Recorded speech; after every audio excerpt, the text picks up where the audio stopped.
Bismillahir Rahmanir Rahim. Hello, everyone. This is Memuna Gulshan, the CEO of Learn to Grow Rich.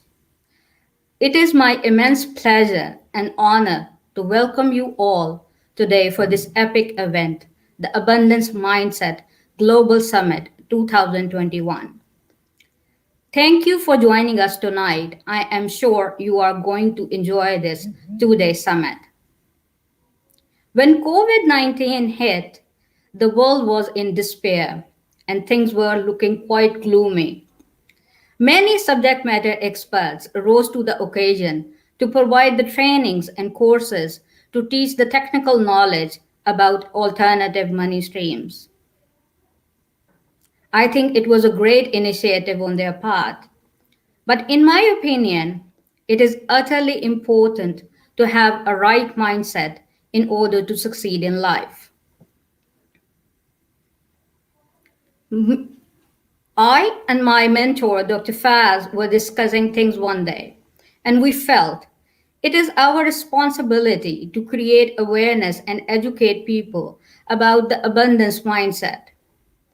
Thus, we organized this summit and invited well versed speakers from around the globe to help us understand what abundance mindset is all about. I am very thankful to our speakers for taking out the time from their busy schedules for this summit. With the collaboration of these global strategic leaders, we will be providing you the information that you need in order to succeed in life. It is a great opportunity to learn from these global thought leaders. I believe we are all going to get benefit out of it. So stay with us as we proceed further. But first, let me briefly let you know what Learn to Grow Rich is all about. Learn to Grow Rich is a newly found organization which provides knowledge, soft skills, and trainings that are not taught in conventional institutes. We offer highly specialized programs, certifications, courses, seminars, workshops, conferences, and much more.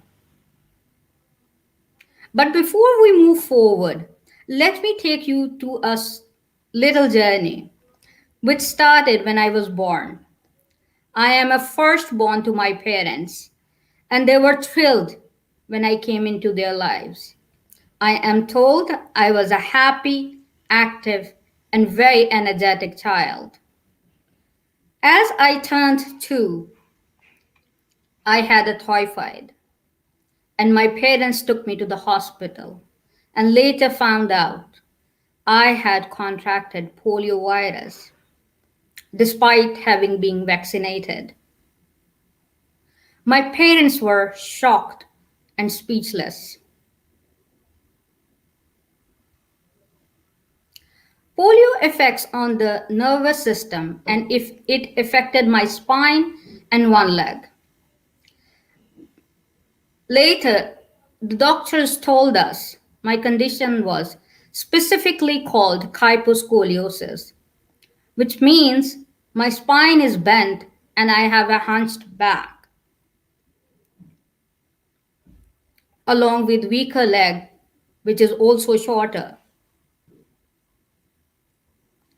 It was quite tough on my young mother, who did everything in her power to save and protect me, be it the medication, massages, physiotherapies, and whatnot. She helped me relearn everything what a toddler does. My mother tells me there were hardly any other survivors besides me in that ward.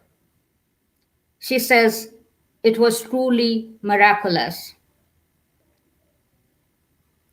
Afterwards, it was a long journey of doctors' consultations and opinions. While I was growing up, I had to constantly wear a brace made out of metal and plastic to help straighten my spine and posture.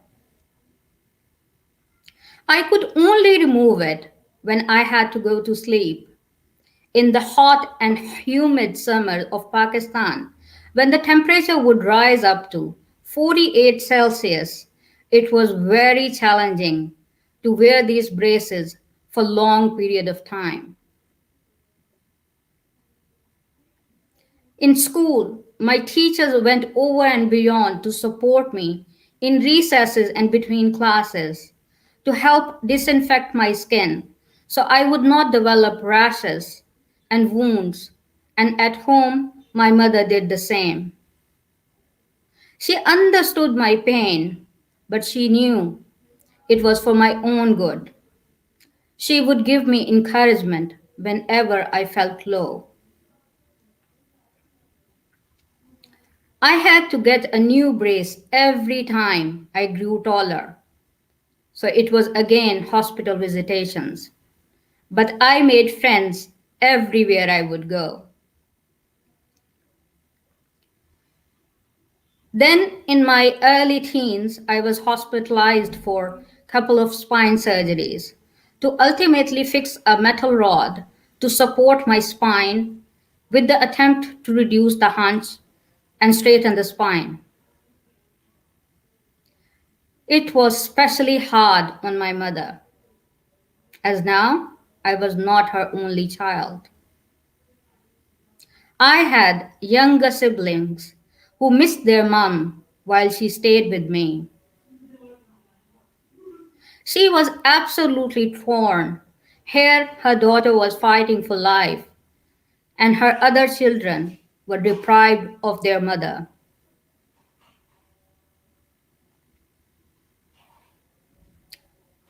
My first surgery was successful. My mother took such good care of me.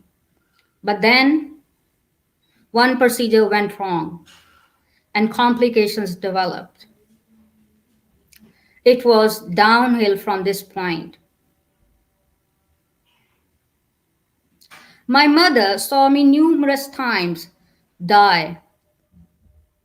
Every time doctors pushed her out of the room, she thought I was no more. Many relatives and friends thought I would not survive, but it was my mother who never once gave up on me.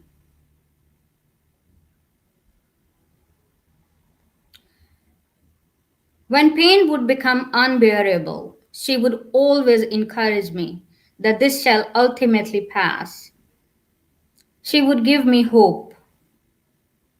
She would tell me that I am brave and I can accomplish anything in life. And she would recite Quranic verses when I would be too afraid to fall asleep. After 6 months of hospitalization, when my condition was only worsening, my parents decided to bring their scarred and wounded daughter home. It was then 2 long years of rehabilitation, where I had to again relearn how to lift my neck, how to sit and walk again. This was only possible because of my mother. I caught up with my studies at home and got an admission in school. Moving fast forward, I did my bachelor's in computer sciences and master's in business administration and became the CEO of this amazing company. The reason for letting you all know is this: despite hardship and challenges throughout my life, I never gave up. I never lost hope. I never stopped counting blessings of Almighty God. Because this is what my mother taught me: not to give up, not to lose hope, despite the circumstances or challenges. Even my parents never treated me different from my siblings. In fact, I was treated in the same fashion as any firstborn is treated in the common Pakistani household. They taught me to look at the brighter side of life and explore my potential. They never taught me about scarcity, but only abundance. Please forgive me. My niece is here, but this is also part of live broadcast.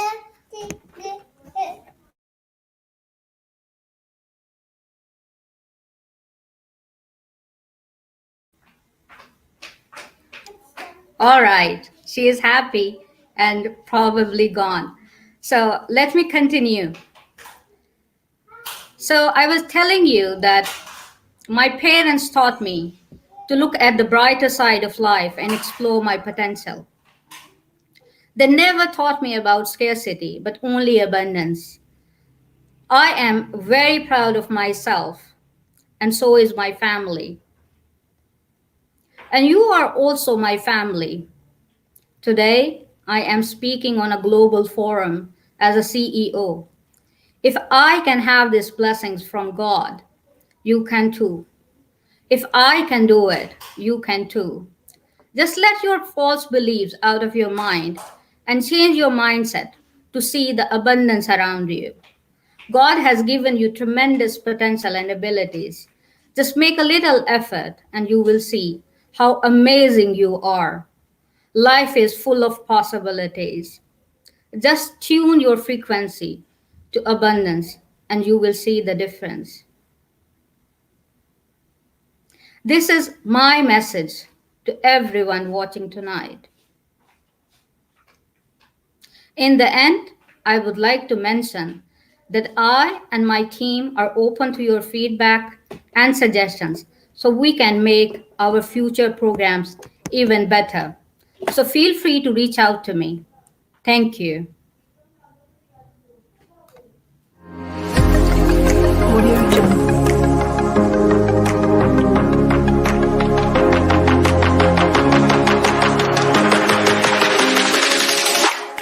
Audio Jungle. Audio Jungle. Audio Jungle.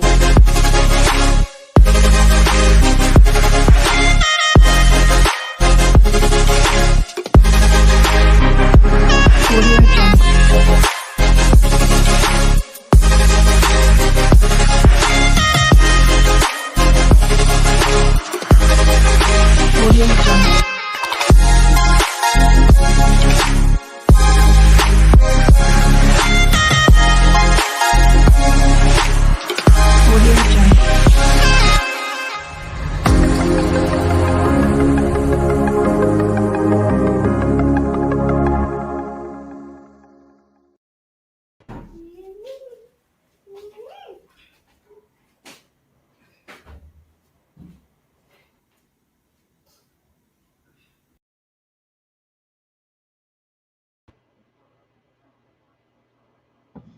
Good morning and good afternoon, good evening, everyone. This is your friend Dr. Faz Mahmood. I'm the president of Learn to Grow Rich.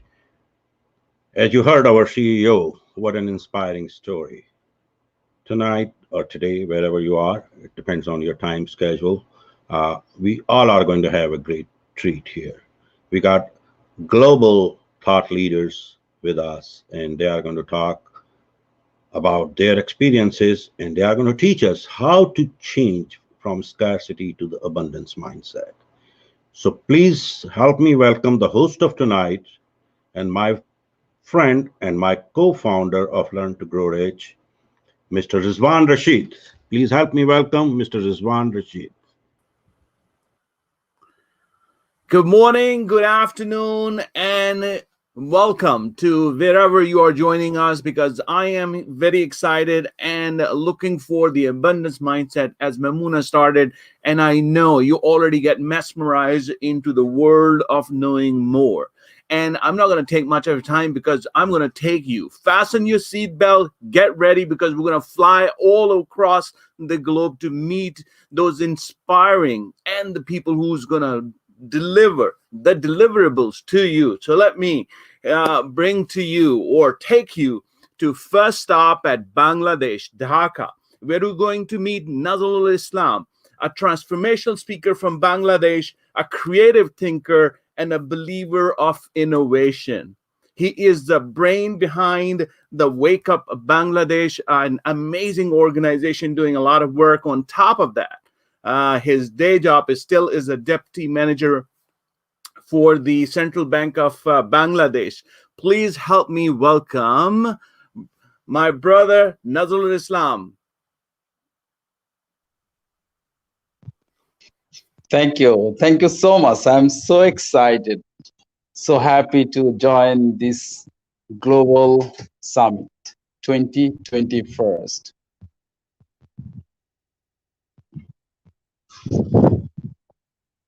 Thank you so much. Can I start? Yes.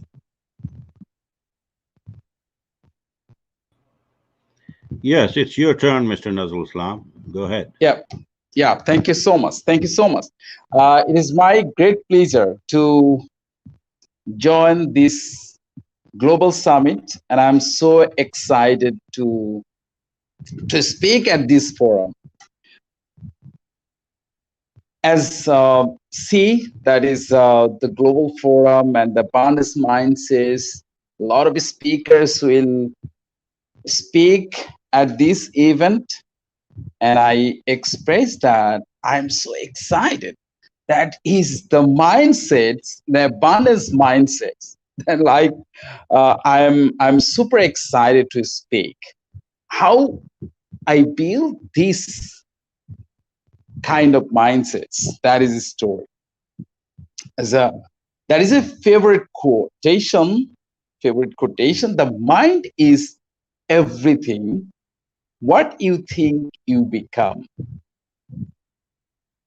But I just few minutes back, I thought that it may be changed like this way if I accept this abundance mindsets from my life.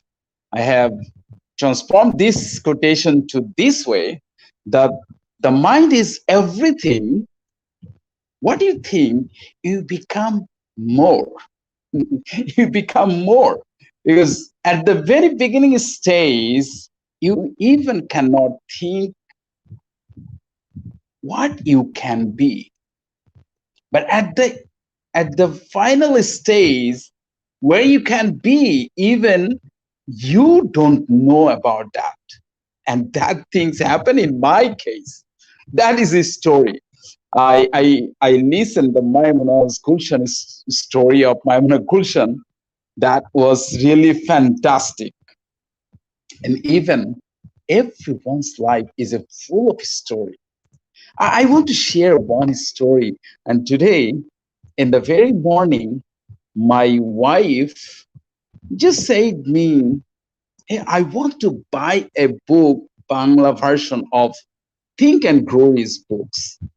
So after 447 show, today I listened from my wife, that is, she would like to buy the book of Think and Grow Rich book. Think and Grow Rich. You see that mind is critical component of success in business, in sports, in lives, in general. And scarcity mindsets, so there are two kinds of mindsets. One is abundance mindsets, another is scarcity mindsets. A scarcity mentality refers to people seeing life as a finite pie, so that if one person takes a big piece, that leaves less for everyone else. The scarcity mentality is what keeps many of us from achieving our goals.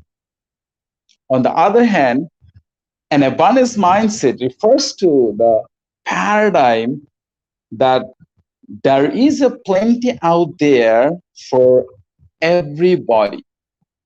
But it's easy to say, but difficult to do, difficult to practice, difficult to achieve it. As we easily can say, hey, abundance mindset, we can easily accept it. It is easy. I am abundant. I am abundant.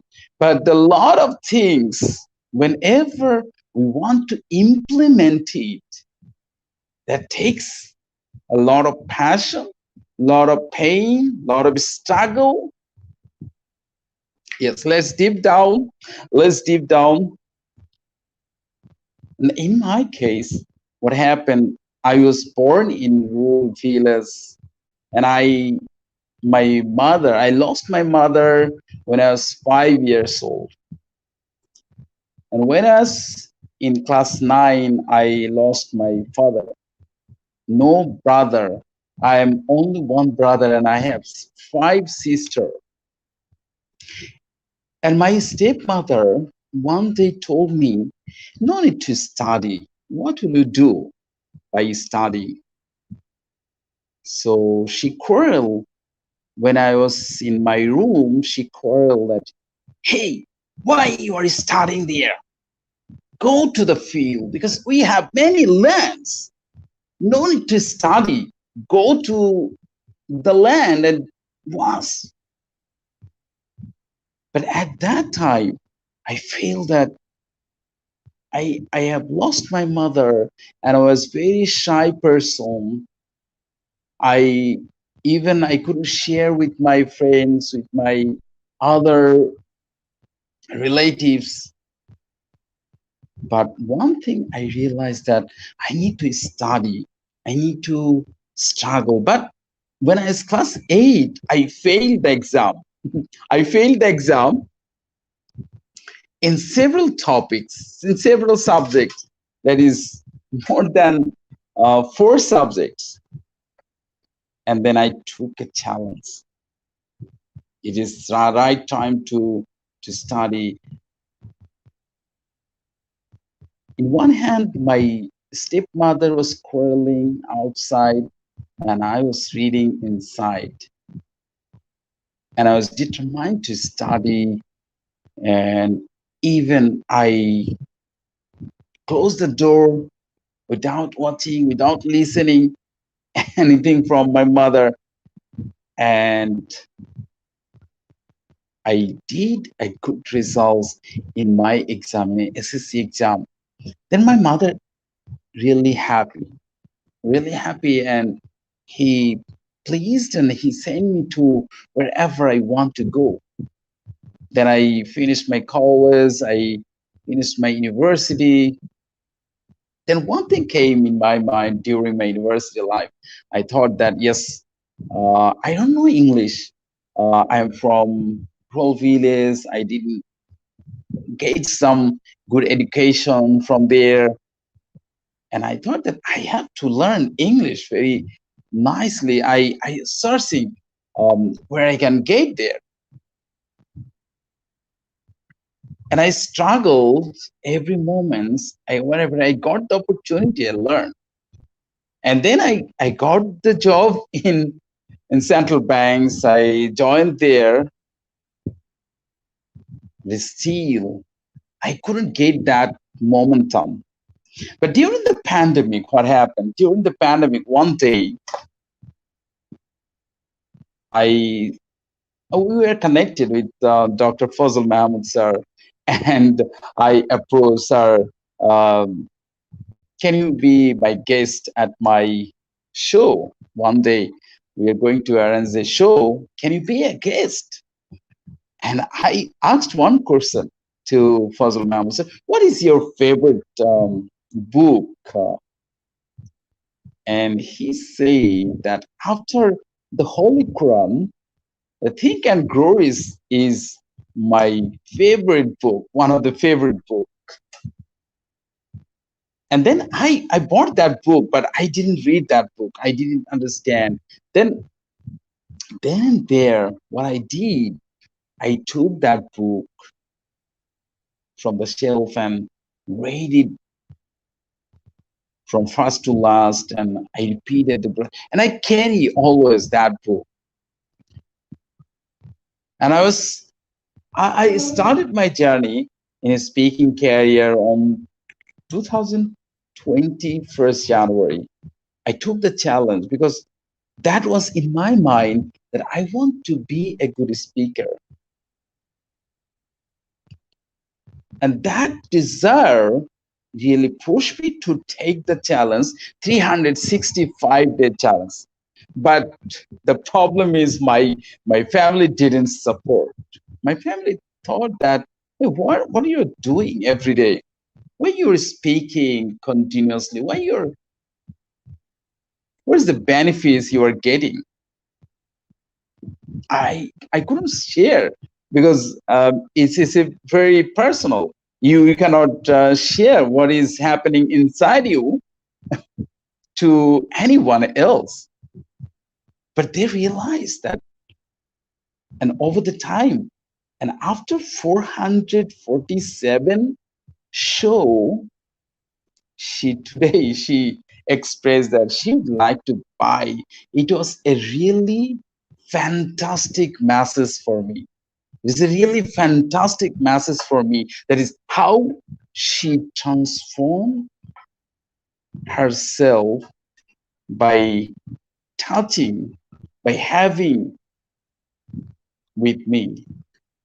There's a message is abundance mindsets and scarcity mindsets. There is a lot of things in abundance mindsets.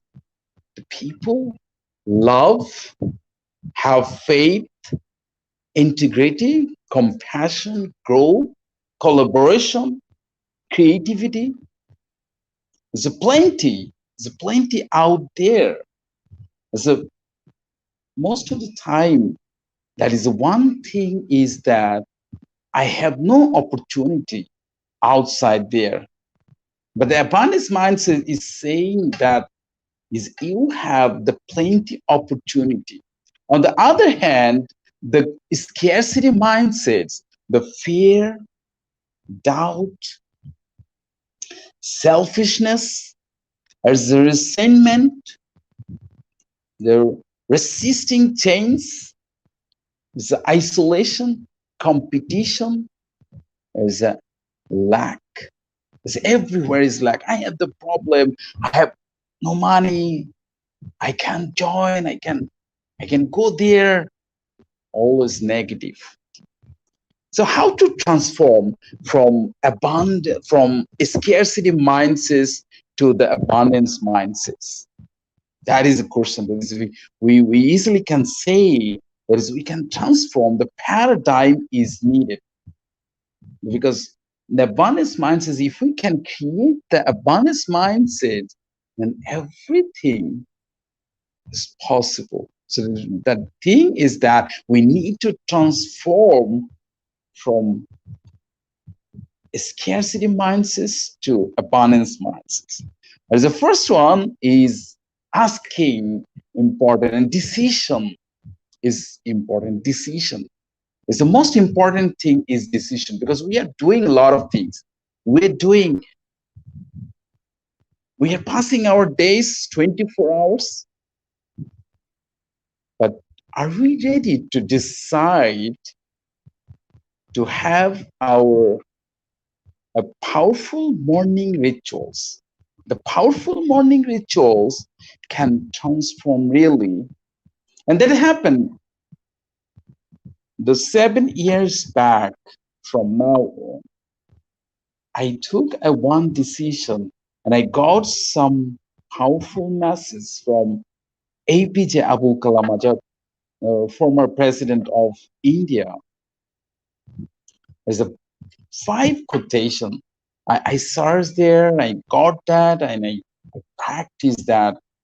In the very early morning, I took that 5 sentences that I repeated daily basis. One is, I can do it. I can do it. I am the best. Allah is always with me. I am the winner. Today is my day. These 5 quotation I repeatedly utter. That is because we have the belief, we have the scarcity belief. That is, scarcity belief is I cannot do it. I cannot do it. So whenever repetition, affirmation, we take the affirmation always and receive it in our subconscious mind, and subconscious mind transform it, is everything is ready for you to do it. I can do it. And I am the best. You are not the best, but you are repeating that you are the best. And you are the best means you are moving towards the best. The best is yet to come always, because the best is yet to come always. But you are focusing that you are the best. Because man is created by Creator. The Creator has given everything. Creator has given it the creativity, skills, potential, but we cannot discover it. The abundance is there because Creator has given a lot of abundance. but we cannot even discover because it is hidden in our subconscious mind. And subconscious mind, whenever we repeat that, and we actually can achieve it. And the first asking, ask, believe, and receive. The secret is ask, believe, and receive. Whenever we ask, and then we have to establish our belief. We have to train our mind, because by training our mind, we can have the firm belief. The firm belief eventually land in the land of success. Yes. And the second thing what we need to do is be thankful what we have. We always feel that I have nothing. But the Creator has given a lot of things to be thankful. So if we are thankful, we are ready to receive it. Oprah Winfrey said, if you look at what you have in life, you will always have more. If you look at what you don't have in life, you will never have enough. The practicing gratitude in every day is a matter. So many of us write the gratitude journal every day. If we write the gratitude journal every day, at least 5 gratitudes, then we can receive more. What do we have? What we are grateful for?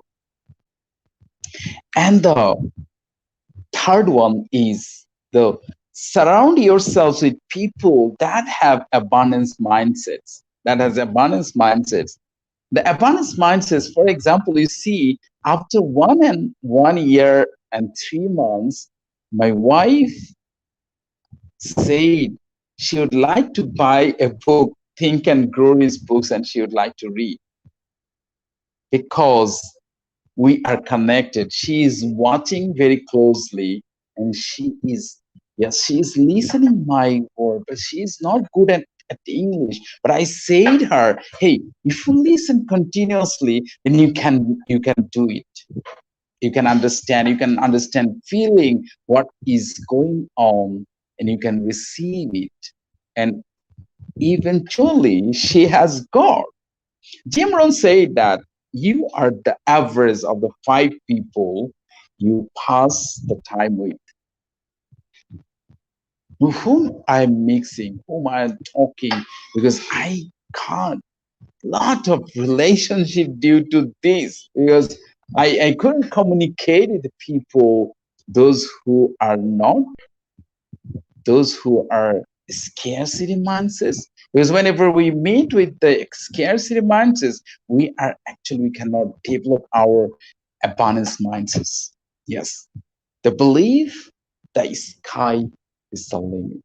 The belief in sky is the limit. But the greatest formula to believe is the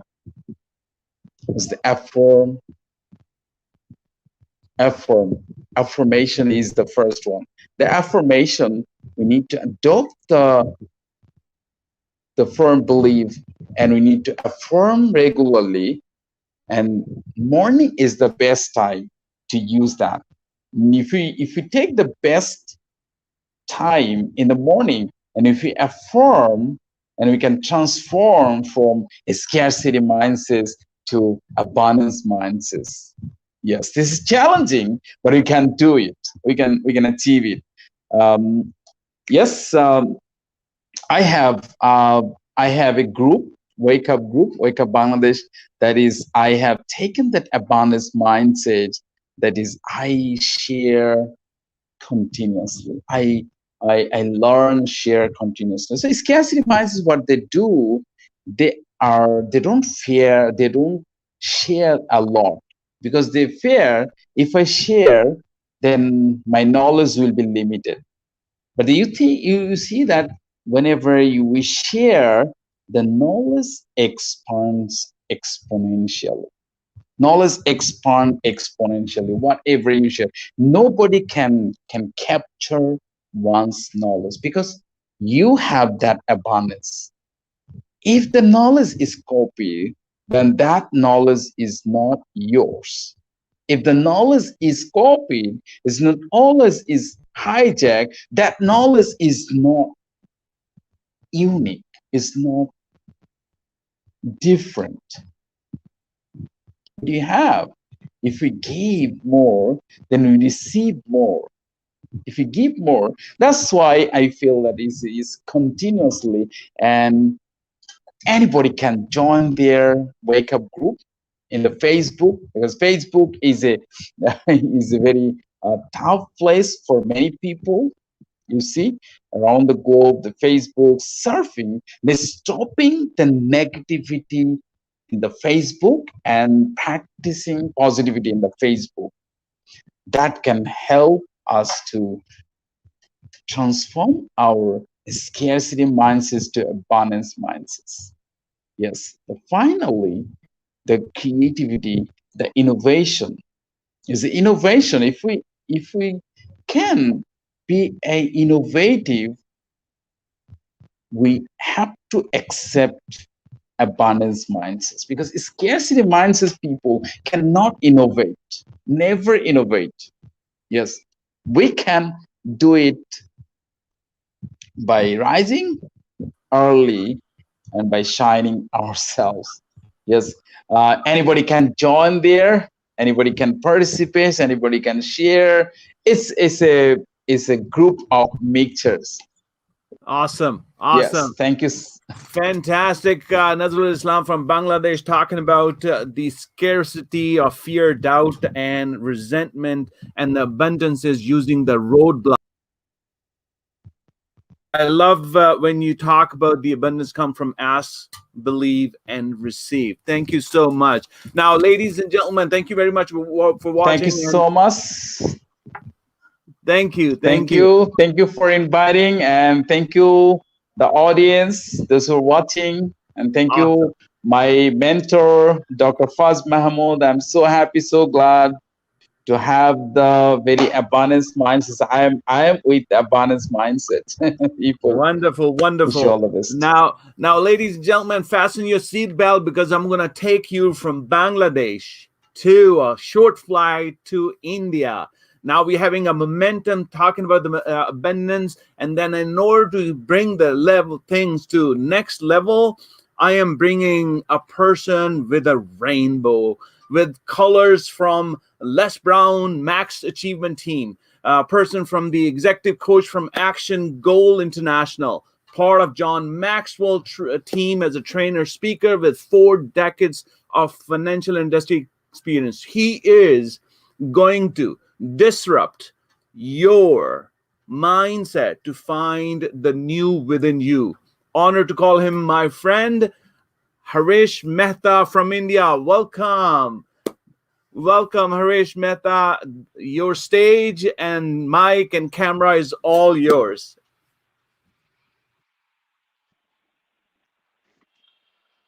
Good evening, and thank you very much for inviting me. Indeed, a pleasure to be a part of the speaking community. And I've been in this for the last 3 years. And today, as I head the Mumbai chapter of the Professional Speakers Association of India, I'm so proud to say that people would love to speak and love to give energy to the world. It's only a question of opportunity, and I'm proud that you have invited me to share my thoughts on an abundant mindset. You know, I write my name Abundant Harish Mehta for the last 18 months. Why? I need to live there, to be there, to stay there, and be abundant 24/7. Now, what do you need to do to be there? Yes, I repeat, What do you need to do to be there? Today, each one of you listening, and those of you who will listen to this broadcast later in their lives, those who are missing it today will sooner than later catch up and listen to this on YouTube and the recordings. I want to give a strong message to the world. Each one of you was born to win. Now, today I want you to make that decision in your life. Do you want to win? Or do you want to play the same game that you've been playing for the last 10, 20, 30, 40, 50 years in your life? No. You got to make that decision tonight. Wherever you are in this world today, I am in India, in the city of Mumbai. And the rest of you, wherever you are, whether it's morning, afternoon, or evening, I want you to put your hand on your heart and ask yourself, do you deserve an abundant life? Or stay the way you are and deteriorate every single day in your life? So you have a choice. One, to move, to become better and better every single day. Or the other way, otherwise become worse than who you were today. Once you have made that decision, I want you to look at yourself. Do you know really what do you want in life? Yes. Do you know really what do you want in life? I've been speaking about this for more than 180 plus sessions in India and outside India, ever since 22nd of March 2020. And today we are on the 22nd of March again. What a coincidence. The first time we had lockdown in India on 22nd, and today happens to be the anniversary. How many of us have survived? Yes. Those who are listening to me have survived. Two, how many of you have revived yourself to become the new you? This disruption has changed each one of us. Yes. Touch your heart and say to yourself, has this disruption changed you? Yes. For the good? Yes. Abundantly good? Yes. What did you leave? You left fear. You left those people who were negative because you survived being positive. You lived a life of joy, happiness, delight, and abundance. Every single day, 24/7, you have lived the life and left the life of poverty, scarcity, negativity, and leaving those people behind. What did you do? You made a decision. This is my life, and I am born to live and born to lead and leave a legacy behind 200 years from now. You want your great grandchildren to remember you as a great human being who changed the world or otherwise. Yes. Make that decision today, my friends. And I'm so happy to share. It's in your moments of decision that you design your destiny. Please note it down. It is in your moments of decision that you design your destiny. And since you are part of the program today, the Global Abundance Summit, you are going to be changing who you are to who you wish to become. And how soon? Tonight. Tonight is the day, wherever you are, make that decision. You have a life which you have to live extraordinary. And today it's an opportunity for each one of you to listen to extraordinary people. Yes. All these people who are going to speak to you today and tomorrow, they are all extraordinary, remember. Why? Because they live there. They live a positive, an abundant, a joy, happy, pleasure 24/7 by choice. I repeat, by choice. What have they done? Would you love to learn what have they done? Yes. They have shifted their mind from negativity to positivity. They have shifted their thoughts from negative thoughts to positive thoughts. Now, what did they do for that? Yeah, there's a lot of work to be done. The work that they did on themselves was they pulled out the bad and ugly in them. I repeat, they pulled out the bad and ugly in them and if you ask me, from me, Indian Ocean, wherever you are, throw that bad and ugly tonight so that you create a mindset need. Yes, I've been speaking to business owners, leaders, and entrepreneurs every single day. You have a choice to live the life you want or otherwise. Since you live there, you belong there, you be there. And everybody around you is going to change.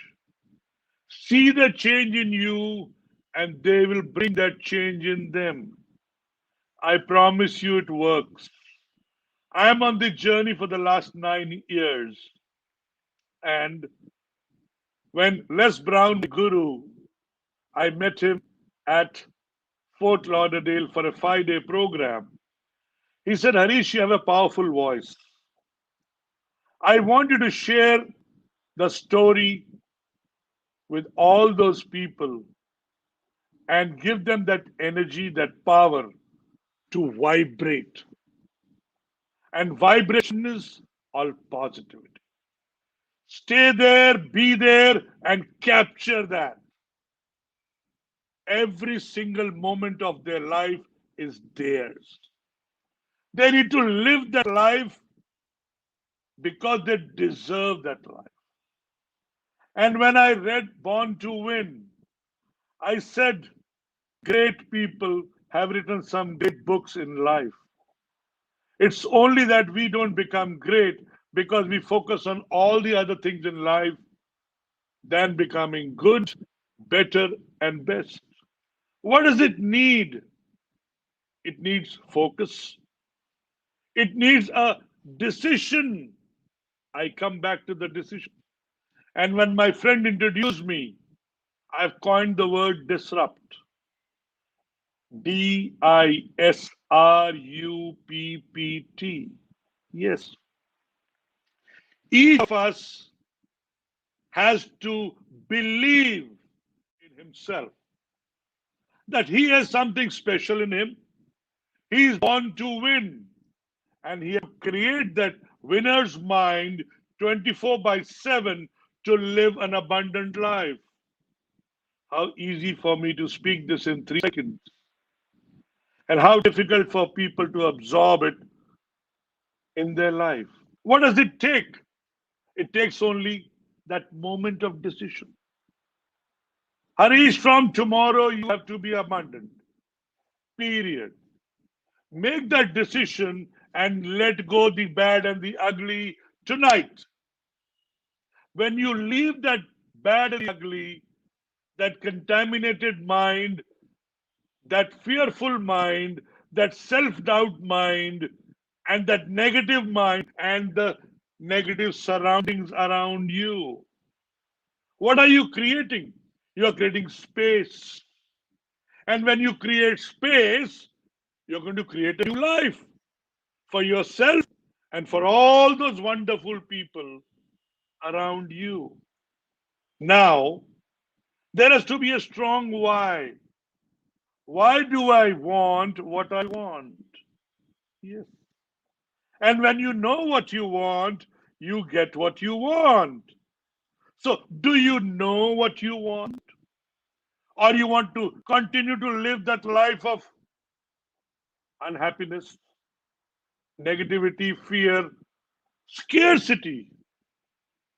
Yes, that feeling of scarcity, and the opposite, the feeling of abundance.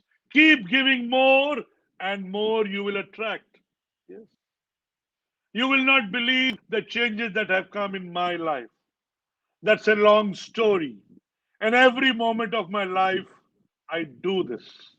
And more, I look at myself in the mirror every night before I sleep.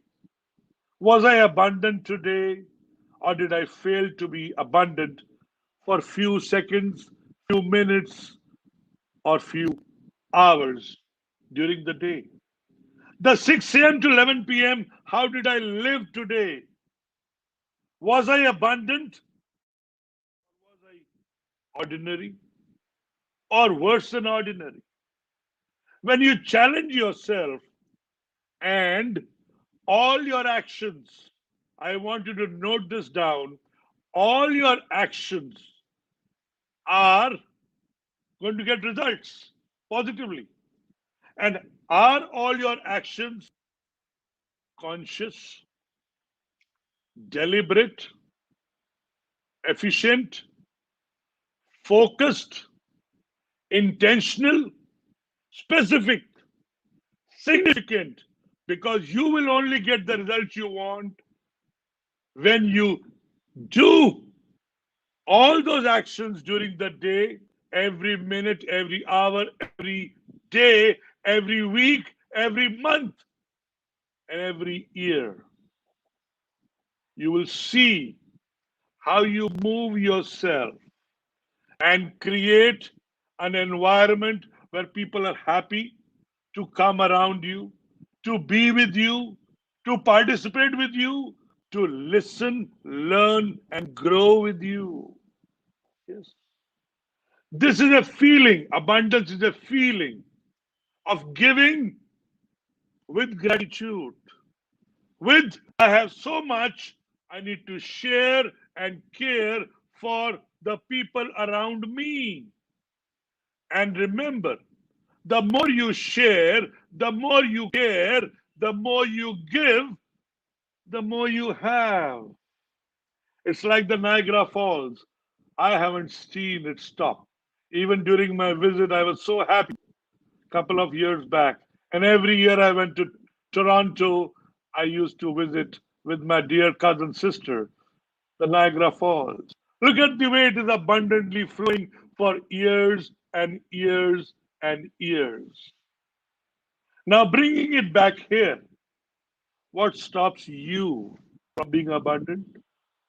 Look at yourself, touch your heart, and ask yourself, what is stopping you, my friends, world over, to being abundant? Yes. And the first thing and the last thing is, when you give, it comes from here. The way you speak, the way you listen, the way you give respect, the way you build the relationship, and the way you build the trust and the community you create, people love you. Why live otherwise? Get out of anger, violence, be tolerant, and move. And behaviors need to be addressed. Behaviors need to be addressed. Challenge your behaviors. Patience, persuasion, perseverance, and perspiration is required to bring that in you. And before I forget, make a note of this today. Stop complaining. Life is too good to be ordinary. Yes, stop complaining. Life is too good to be ordinary. Don't live a life of complaining. We are all blessed to have received so much from the world. Why complain? The less you complain, the more you give. And the more you give, the more you have. So, this habit has to be today, tonight. You need to make a decision. I promise myself to stop complaining for the rest of my life. Yeah. Easy. Just write it down on your journal tonight before you sleep. I take your name, promise myself to stop complaining for the rest of my life. And once you practice it for 1 day, 2 day, 3 day, 4 day, pick up another. I write your name again, promise myself to stop criticizing from today. 1, 2, 3, 4, 5. Then I'll speak about the third one later. But before I forget, I will share with you. On my page as Coach Harish Mehta in the LinkedIn and as Professional Speakers Association President, I have been posting one single item every day from the 1st of January 2021. I have been sharing this with the world and would love each one of you to visit. I did not want to give it unless I practiced hard on myself. And today, the 22nd of February, just count the number of days, 22nd of March has come. I have done it 31 days of January, 28 days of February, and today, 22nd of March. Every single day, one single post. I have been sharing my goods on this. Positive action, positive way, positive that you need to do every single moment of your life. And what stops you? Ask yourself, look at the mirror tonight. What stops you? Clean the mirror, make yourself smarter and say, I need to bring that shift in me. So, the third one, and Rizwan, give me another 5 minutes. I know I'm a 9-hour speaker. You can't stop me. But I have been given some time to speak. I know when I spoke to Marshall Goldsmith, I said, Marshall, I can also speak like you on stage for 9 hours. What stops me and you? The commitment that you have, the commitment I need to have. So, my people who are listening to me today, stop complaining, stop criticizing, stop gossiping, and stop worrying. And finally, make that decision today. Stop procrastinating and live a great life of abundance. And would love to connect with each one of you. Happy to share with you, happy to care for you, and happy to grow each one of you to move from wherever you are in your life today. Shift, shift, shift, and stay there, a life of abundance for the rest of your life. You can meet me, call me, join me, listen to me. I share this world that we have something special in us, we have greatness within us, and we need to share that greatness to this world. Thank you very much for listening to me. I'm so happy and proud to speak to all of you today and would love to speak every single time you want me to speak. God has gifted me this energy, and I want to share this energy with the world. That's my Wow. job.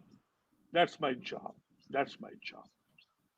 Beautiful, Thank you. beautiful, Harish Mehtaji. This was an amazing, and you caught my attention when you asked a rhetorical question: do you deserve abundance? And born to live and leave a legacy. Amazing nuggets throughout, and I love the part of it because note takers are money makers, and if you have taken the notes, you have found all the golden nuggets to apply starting today. Thank you so much, Harish Mehta. And from India, ladies and gentlemen, I want you to take to another city, another country, because we are going internationally, and I want you to capture the whole world. Let me take you to Lebanon.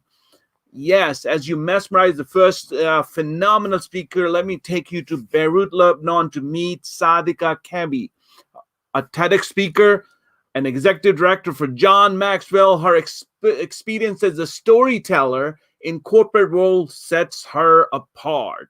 She's actually involved in young and youth, the NGOs, NJAs, and recently founded her own Kumun San, Being Human.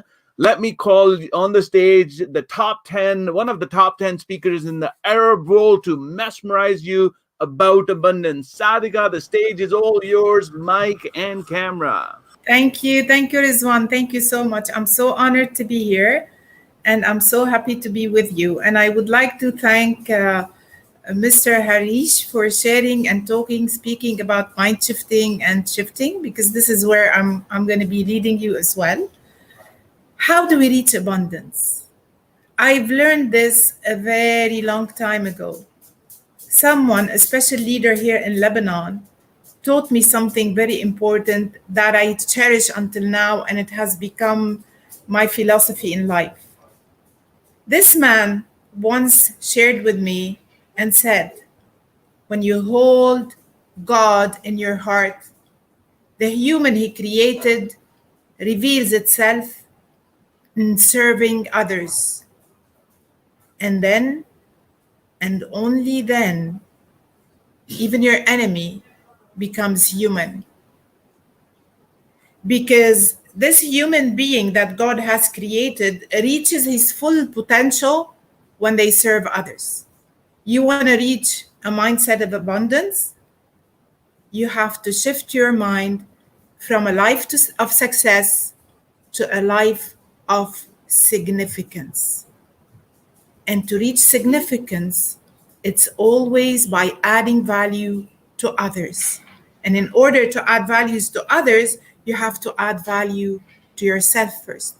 Because if you lack something, you cannot give it.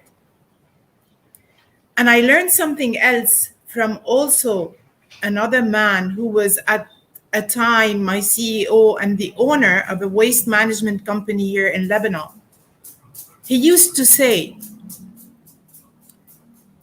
when you help others, there will come a time when they will help you get what you want.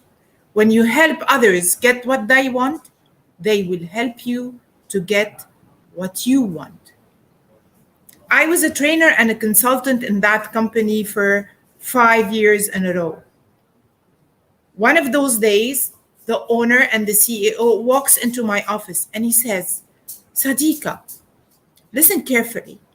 I've been noticing that 50 of my managers who has started with me since the company was established are becoming fearful, and they fear for their own security and their own continuity in the company.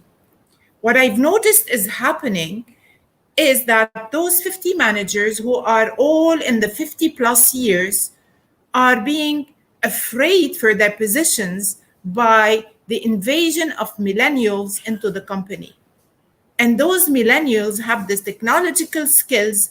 They know everything related to computers, to iPads, to all these new technologies, while these 50 managers, they feel helpless.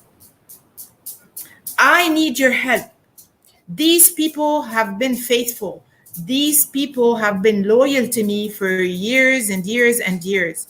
And I don't want to sack them as they think and how they are reacting and behaving. I can know that they are waiting for me to sack them. But this is not true.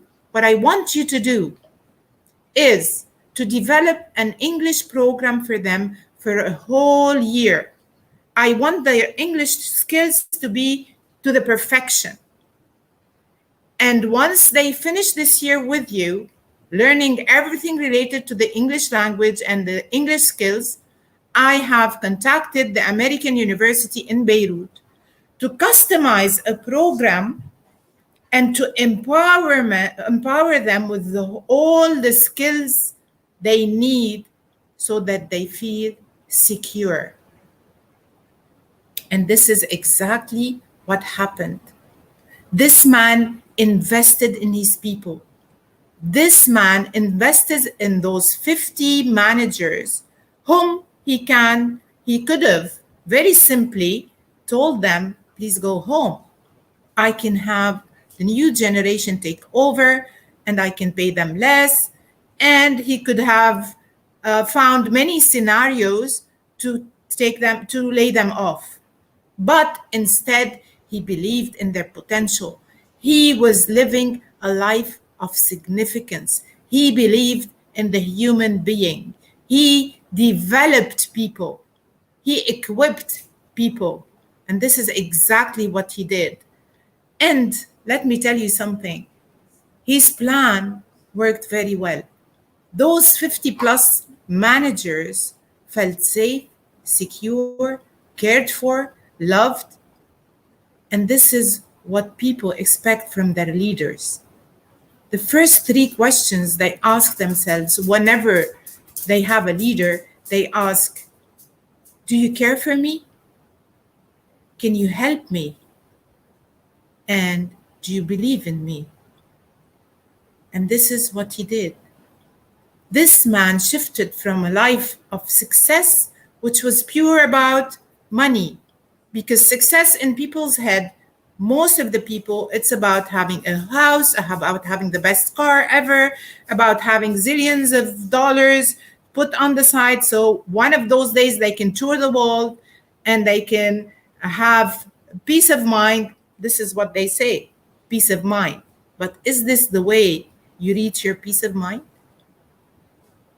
Is this the way you live a life of significance? A life of significance only comes from adding value to others. And when you help people get what they want, they will help you get what you want. And this will lead you to a life of abundance. And I would like to share with you one more story as well. In 2015, I delivered a speech in Las Vegas. I didn't know who was in my audience. I didn't think about reaching Washington University when I delivered that speech. But all I had in my heart and in my mind is to get my message through to my audience. It's to get to their hearts. And it's also to help them mind shift, to help them get out of their limiting beliefs and try to find a life of significance. But after delivering my speech, abundance hit me in the face. Literally, abundance hit me in the face.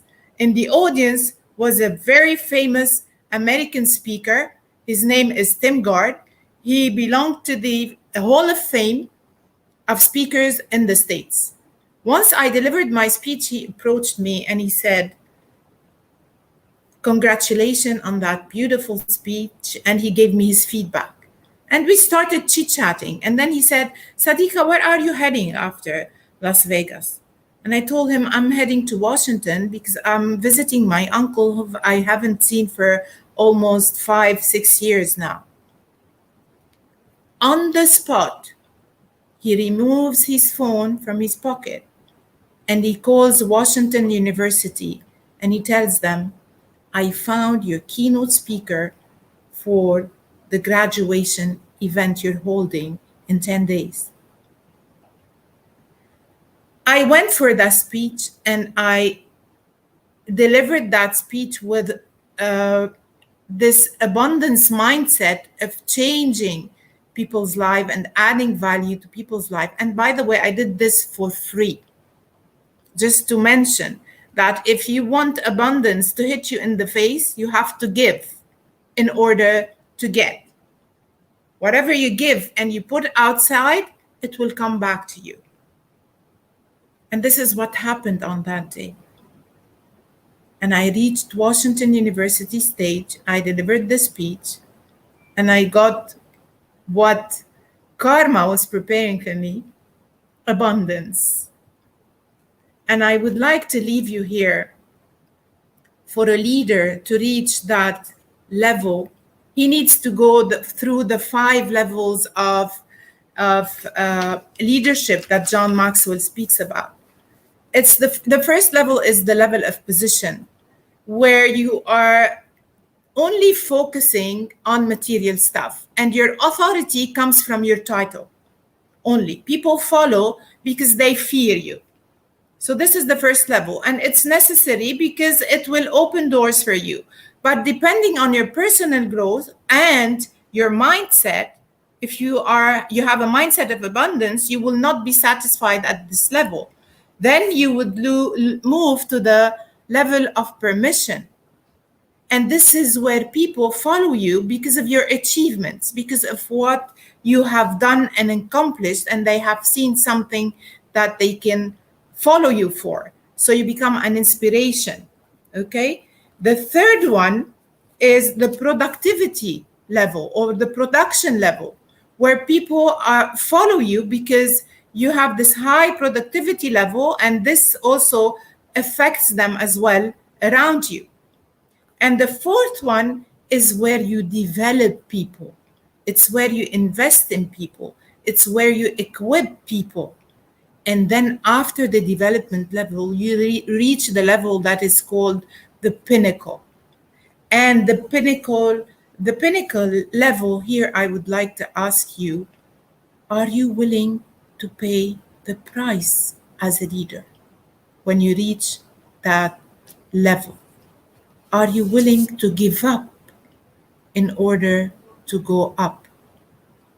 So when you reach that level of pinnacle, it's about others, it's no longer about you. This is where you start asking yourself, instead of asking, what can I get when I reach that level? You start asking, what can I give to add value to others? In order to reach abundance, you have to mind shift from a life of success to a life of significance. Thank you so much. I'm so honored to be here, but I have to run and jump on another speaking engagement. Thank you so much for having me. I'm so honored to be with you. Thank you so much, Sadika. It was an amazing talk, and I love your, success to significance and adding value, and how you're going to get significance is by adding value to others. When you spoke at the Washington University, you must have mesmerized them as you mesmerized us, and giving the John Maxwell 5 levels of leadership was amazing. Thank you so much. And I know. Thank you, Rizwan. Thank you. I know you have to jump on another call, but we appreciate you coming on the Abundance Mindset, giving your part. Thank you. Thank you so much. Thank you so much. Ladies and gentlemen, I know you're not tired yet. Your blood is really pumping up. You are ready to learn more, attain more, and get into the mindset of abundance, because we are ready to give, as she said, adding value to others. So Learn and Grow Rich Institute and the whole organization is about delivering and adding value to others. So you have seen about 3 speakers from different parts of the world giving you the mindset of abundance. And let me, take you to another flight from Lebanon to going to UK now. The UK is a little bit cold, and a little bit chilly, but I want you to fly over there where we are going to meet Olga Gaydon. Olga, a mindset coach. She has changed life. She has reshaped mindset of millions of people by helping people transform. She equips you to redesign your deepest stories and scariest limiting beliefs. She guarantees you a rebirth with fulfillment and happiness. And I wanted to bring on Olga Gaydon. Olga is with us, and let me see if she has already joined. Here she is, and from UK or the sunny, bright beaches. Here is Olga. Over to you, Mike and the camera. Thank you so much, Rizwan. It's such a pleasure being here. And also, it's such a joy to actually being able to travel around the world and to come back all the way here in the UK, where it's still actually sunny. But before I proceed with the talk, let me actually ask you these questions. I mean, I heard already so great speakers at this summit, and I'm sure everybody who is watching us right now, you already are sitting there with notes and pens and papers, ready to implement everything what you have learned today. So let me ask you these questions. I'm sure by now you've got some answers.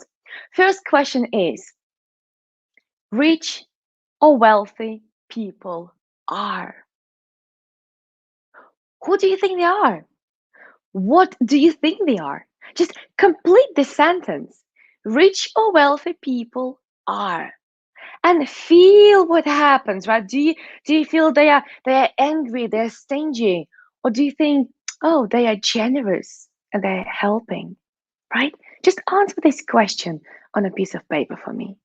And there's a second statement I would like you to pay attention to. And again, finish off the statement just like before, right? Making money is. What is it? Is it making money is hard and difficult and challenging and it requires lots of hard work? Or is it easy and effortless and it just comes to me? I just manifest money. And the last one, but be honest. Be absolutely honest and listen to yourself what exactly happens somewhere here in your heart, in your soul, right?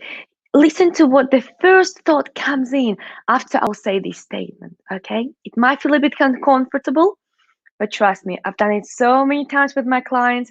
It always is worth it, okay? So, when I have, as in you, when I have more money than I need than other people, what do they do? So put yourself in a place when you have more money than you actually need. What about other people? Are they jealous? Are they turning their backs? Are they changing? Are they now different? Are they living your life? Or maybe they are supportive. They're celebrating with you. They are so happy for you. You see, what I was doing with these three statements, I was just scratching the surface of money mindset, right? Of your programming.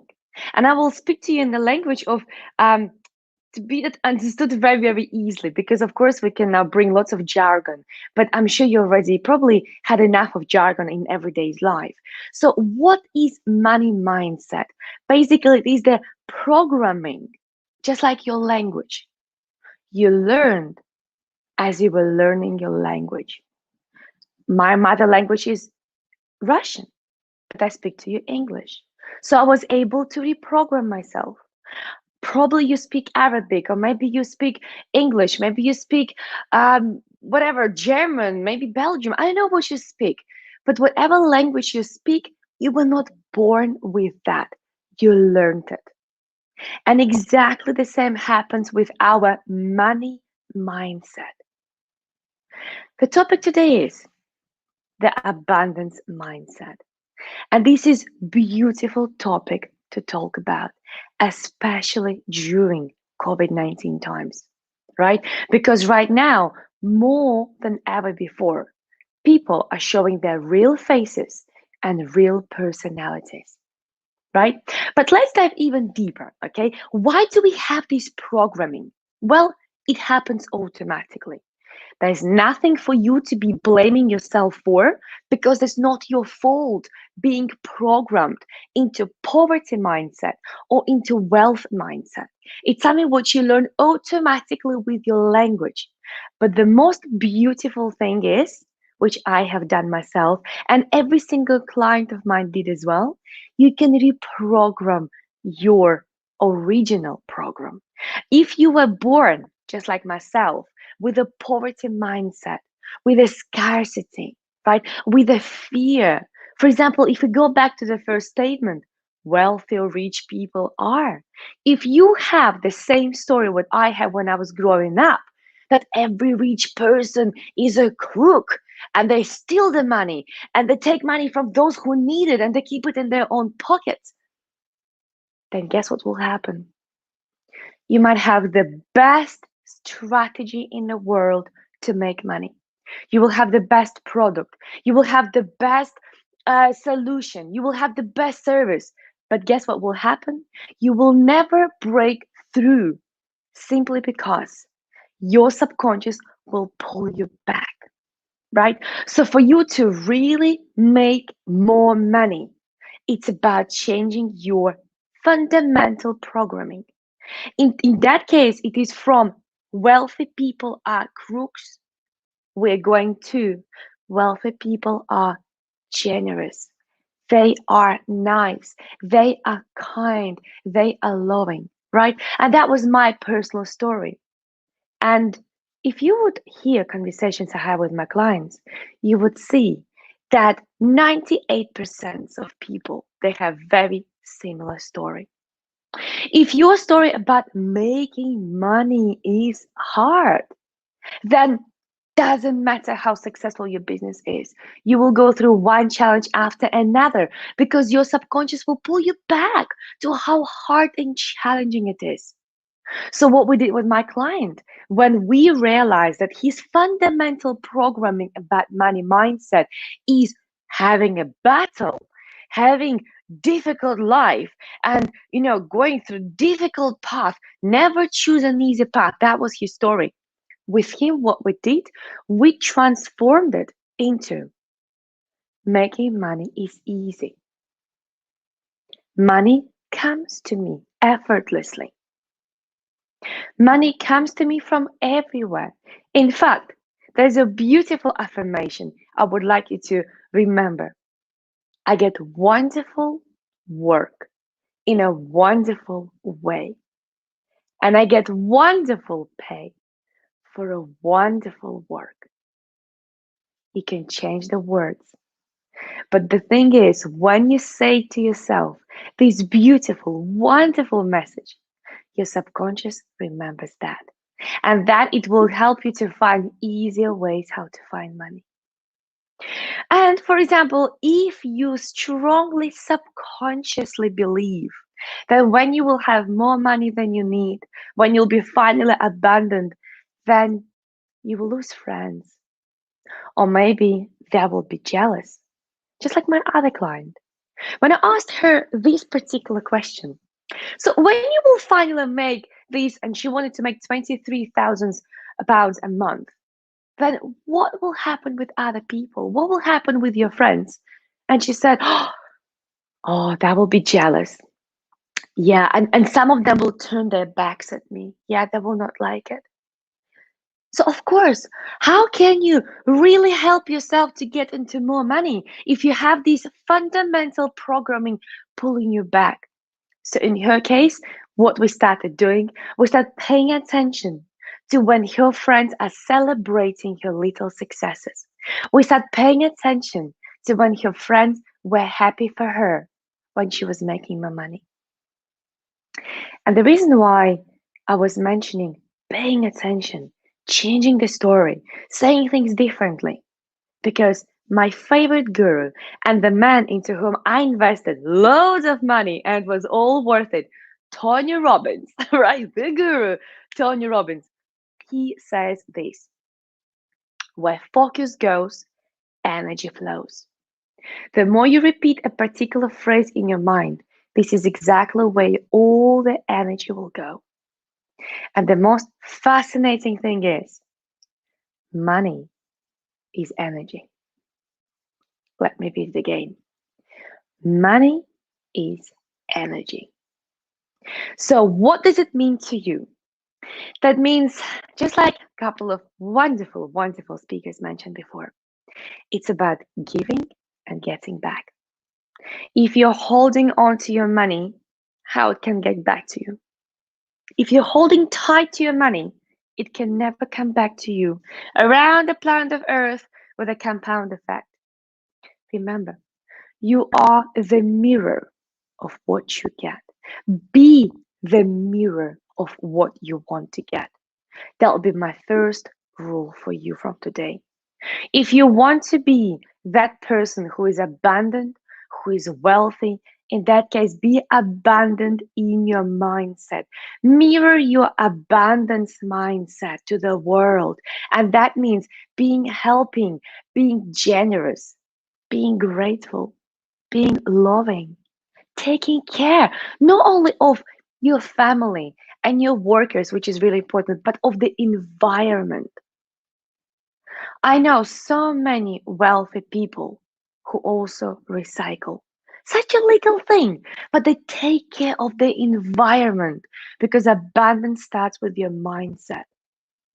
And those people who don't take care of the environment, that means they don't give. That means they don't have abundant mindset, right? So that means taking care of everything around you, including yourself. Because when you don't have an apple, you cannot give an apple. So yes, you go to take care of everybody else, but you also have to take care of yourself. Remember, if you don't have an apple in your hand, you cannot give it to others. Right? What else means abundant mindset? It also means giving love, friendships, right? That means being just a kind person because this is your mindset, this is your lifestyle, this is you. If you really want to be an abundant person, then walk the talk of abundant person.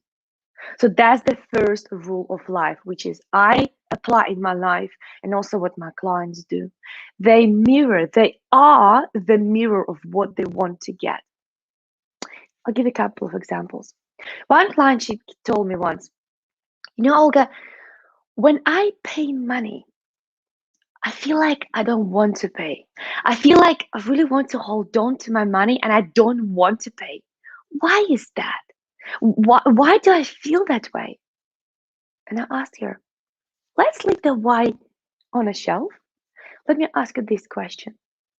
Do you want other people to pay you unwillingly as well? She was like, no. So I said, so if you would like them to pay you willingly, with a gratitude, with positive feeling, how should you pay to others? And really quickly, she found solution. She said, well, that means I will be putting good energy into every payment I make. I said, exactly, because you are the mirror of what you will get back. Second rule for you from take from today, if you wish, is focus on the gratitude and joyful manifestations. You see, the world is paying so much attention to the outgoings and bills and expenses that unfortunately there's no room in your brain for abundance. If you constantly think about outgoings, how can you be abundant? How? So here for you is the rule. Focus on joyful manifestations. Money comes to you in every single shape or form. For example, right now you are sitting here and you're listening to amazing, amazing speakers, one after another, organized by few generous people. Think how much value you already got.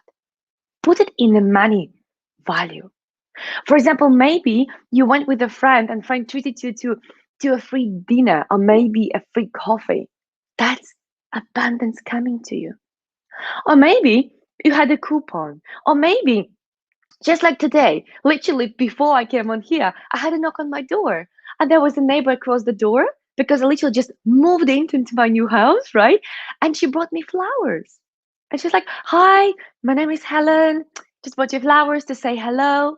And I'm standing there thinking automatically, abundance in coming to me, right? So see abundance coming to you. Stop paying attention to what is outgoing. Take care of that. I'm not saying forget. I'm not saying sit on a sofa and now wish for money to come. Take care of outgoings, but don't focus on that. Focus on joyful manifestations. Focus on gratitude. Focus on how amazing things are coming to you. And thirdly, change your story. Tony Robbins, and I love Tony Robbins. I went to all his seminars. I was coached by his coaches. And I'm even afraid to think how much money I invested into him. Probably would cost me another house, right? But Tony Robbins says, change your story, change your life. If your story about money is that making money is hard, then it will be hard forever. Change your story. I'll give a last example before I go away. And you will have more speakers coming with more value. Don't forget, that is your joyful manifestation. So, the story. I grew up, as I told you already, with a poverty mindset, with a scarcity mindset. And I had almost like two things pulling me apart, two different mindsets. So, my grandma was constantly telling me money must be saved. It's hard to make money, so it should be saved. And she was saving and saving and saving. My mom, because she saw that example, she was like, I don't want to be like my mom, so I will be doing the opposite. So if you give my mom a pound, or if you give my mom $1 million, trust me, she will spend it all in one day, okay? Because that's how skilled she is, right? She wanted to be opposite to her mom, my grandma. So she is having this mindset of money is there to spend. Money is there to spend. Money is there to spend. So now I'm growing up with money is there to save, money is there to spend. And of course, my life is going up and down, up and down, up and down because I'm saving and I'm spending, I'm saving, I'm spending, right? Until I change the story. I can keep money, but I love recycling money, meaning I love paying, I love donating, meaning I love investing, right? I love keeping and I love also spending, right? It is about changing your story. It might be quite challenging sometimes to do it on your own. It's like right now, just sit quietly. Can you hear your heartbeat? Probably now you paid attention, but until now you haven't been paying attention to your own heart. But that's exactly what happens with your mindset. It is there, but you are not aware of that. It's there. Your heart was always there, but until I asked you to pay attention to your heartbeat, you did not, right? The same happens with your money mindset. It is there, and it is controlling you, and it is affecting you, but you are not aware of that. The best time is now. I love the words of my latest client who signed up with me. We literally had 3 sessions with her. And she said, Olga, when you told me that you will get the money back, which I will invest in you within at least 5 sessions, I believed you, but I was thinking, how will it happen? Will you physically give me the money back? And you told me just to trust. And I said, yep. What happened? Session 3, right? It's only session 3. And she says, Olga, I got the money back. I got a pay rise. I was like, ta-da! That's a celebration, right? But that's what happens. When you shift your money mindset, money comes. Why? Because money is energy. And what you give, you get back. But you have to remember, you cannot change the world around you. You can only change yourself.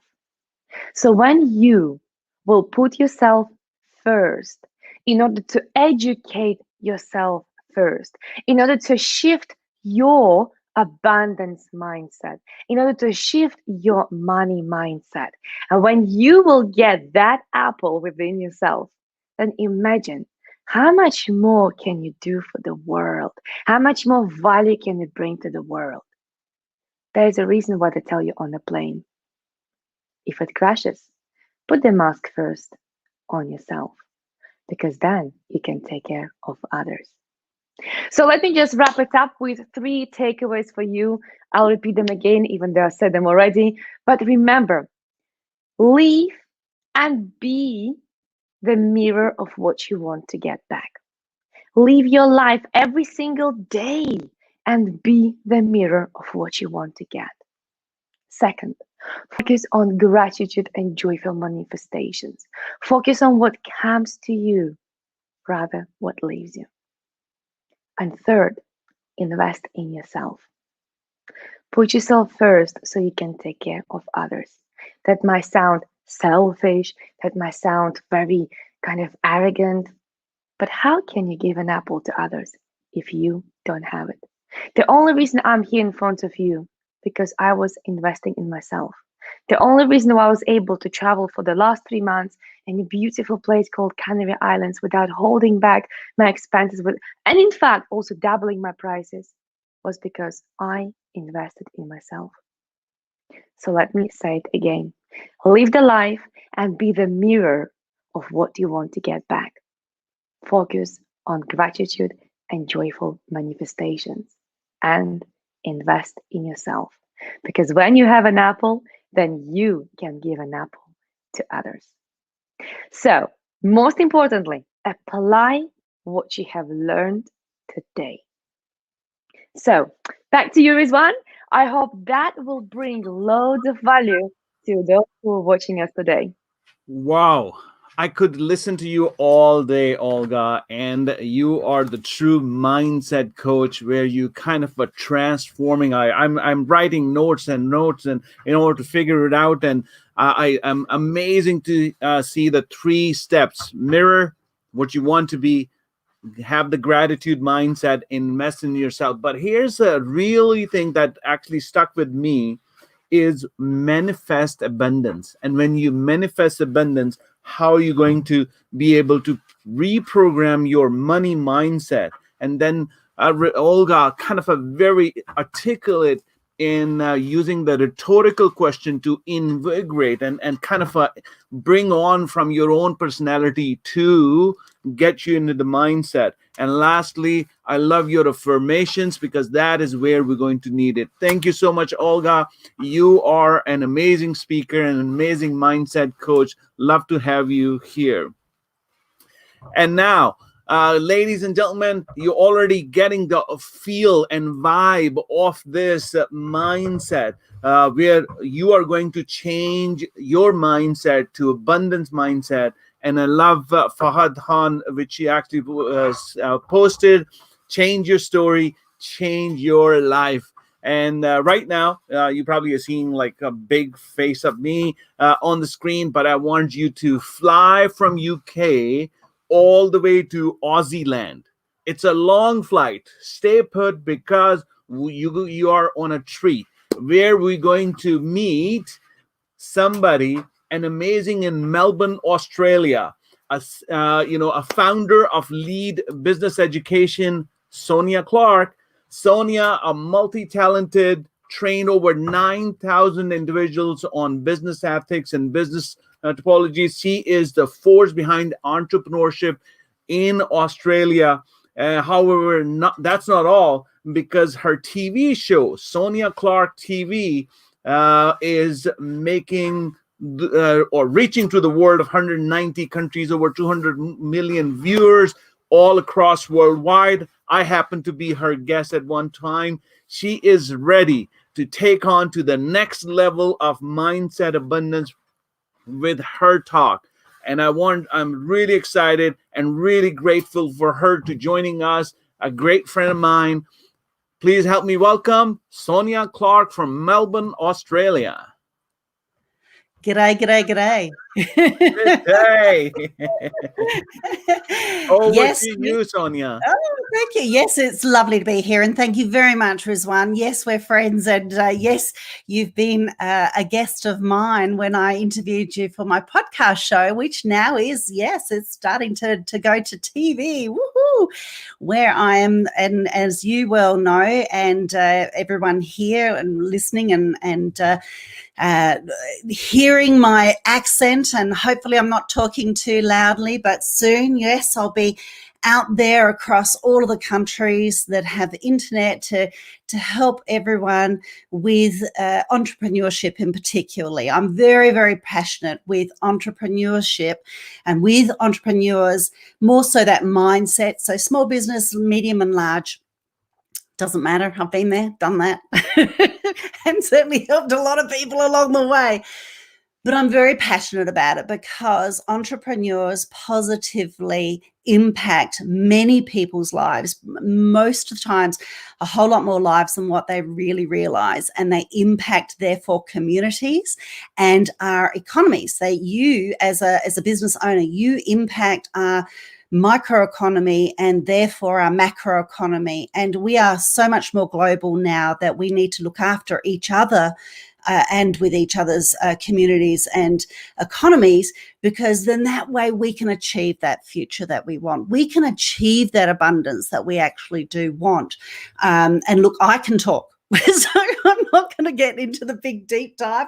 Love to have a chat if you're ever wanting to have a good chat about that. So yes, I have a major question I want you to ponder, and for us to just do a little bit of an exploration around that is, what sort of abundance do you want? Now, abundance means so many different things to so many different people. And then my next question would be, well, are you really ready? Like, you think you might be ready, but are you really, really ready? Just push the camera up a little bit. Yes, I'm a trainer. I'm a business strategist, trainer, coach, you name it. I've been there, done that. So I will take on that little bit of a training for you.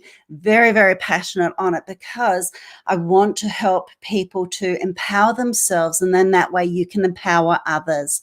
So through empowering yourself as a business owner, okay, so that's just been dropped out. I'll pull that down. So to empower yourself to have the life that you actually do want, to empower yourself as an individual, in your personal life and in your professional life. And for businesses in particular, if you're a business owner, that means to be a great leader. It doesn't need to clash like so many times, unfortunately, it can happen, especially when you're being a mum and things like that. We can do the integration beautifully. And this is one of my fortes, certainly. But what is the abundance that you actually do want? Now, I want you to think about that, and we're just going to explore that a little bit in a moment. Think about it this way. There's so many people that I meet, so many business owners that I meet, and individuals, they say, yes, yes, yes, I want abundance. Yes, yes, yes, I want abundance. And I'll say, okay, well, what is abundance to you? And what sort of abundance do you want? And, you know, what's the measurement in that? And how are you going about it? And they go, oh my gosh, Sonia, you're being full on again. Well, I want you to think about it this way. If you were to ring up the universe, so if you're putting out there, you're doing all these abundance and you're giving and you're getting, and it's energy and it's meditation, you're feeling you're doing the right thing, and you're going, I'm not getting the result I want. Well, think about it this way. You're ringing up the universe, the source, God, whatever it is for you. You ring them up and saying, universe, I'm hungry. I really want this now, or I want it fairly soon or later in the future. 5, 10 years, now, 1 year, 2 years, now.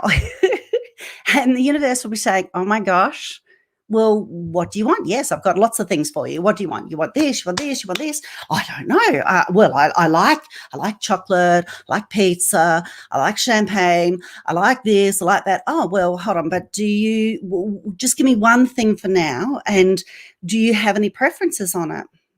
No, I haven't thought about that. I thought you had some food allergies. Yes. Hadn't thought about that either. Well, tell you what, the universe is now going to say, call me back when you're ready and when you're specific. And that's what tends to happen. We heard some of our other speakers about the giving and the receiving and being in the right heart space, the right mindset, and how you can sort of go up and down quite a lot too for when you are going through the different types of ways that you've been brought up and the situations that you've been put into. And a lot of it does come down to mindset. Absolutely. So I'm going to see if I can actually share this PowerPoint that I've prepared for you, because I haven't done this on live and on StreamYard. So let's just see if you can stick with me for just a second. Share screen. Let's see. Am I working this? Am I doing this right? It's not going to happen. Nope. That's fine. Don't worry about it. I'll tell you what, I'll walk you through it. Okay. So when I asked you about what is abundance, some people, well, a lot of people tend to think money. It can also be, some people will say time, happiness, health. I've made little notes here, so I'm reading from that. Resilience. It can mean lots of things for people, and it doesn't always equate money. But what about when you're looking at all of these things, the pros and cons? If we look at then mindset, and mindset equals then perception, how are we actually looking at that? Pros and cons, you know, the glass is half full, the glass is half empty. How are we looking at that money? How are we looking at that time? How are we looking at happiness and health and well-being and resilience and everything that you're starting to come up with, all of those different thoughts and ideas? Our mindset, how can we make sure that we've got the right mindset and we stay there all the time? It comes down to our perception, our viewpoint, which therefore it's looking at high performance. Well, what is high performance? High performance of your work, of your job, of being a great mum, of being a great person as a friend, to constantly keep doing the right thing. So if you think about abundance can equal high performance equals mindset, and mindset equals perception, and perception equals abundance. You can see it's all very circular, isn't it? So that's, let me just say that again: abundance, high performance, mindset, and perception. Now, what also bridges that is things like, because perception and communication underpin absolutely everything. And then what you're going to do about it is leadership. So the bridging of all of that is therefore communication, it is leadership, and to be a good leader of others and a leader of yourself, that's self-leadership. So then if we're constantly being aware and that we're constantly working on our self-leadership, we can then help create a better, higher performance for each of those concepts or each of those topics, for what abundance is and what it means to us and what it represents to us, what it means to our loved ones, what it means to other people. Now, remember how I said to you that I love to empower entrepreneurs because they positively impact lives, communities, and economies. It's all very circular, and therefore microeconomy, macroeconomy, back again to the entrepreneur, to the business person, and over it goes. But with the right mindset, with the right perception, with the right heart's attitude, it all comes down to intent, and it comes down to being very, very specific.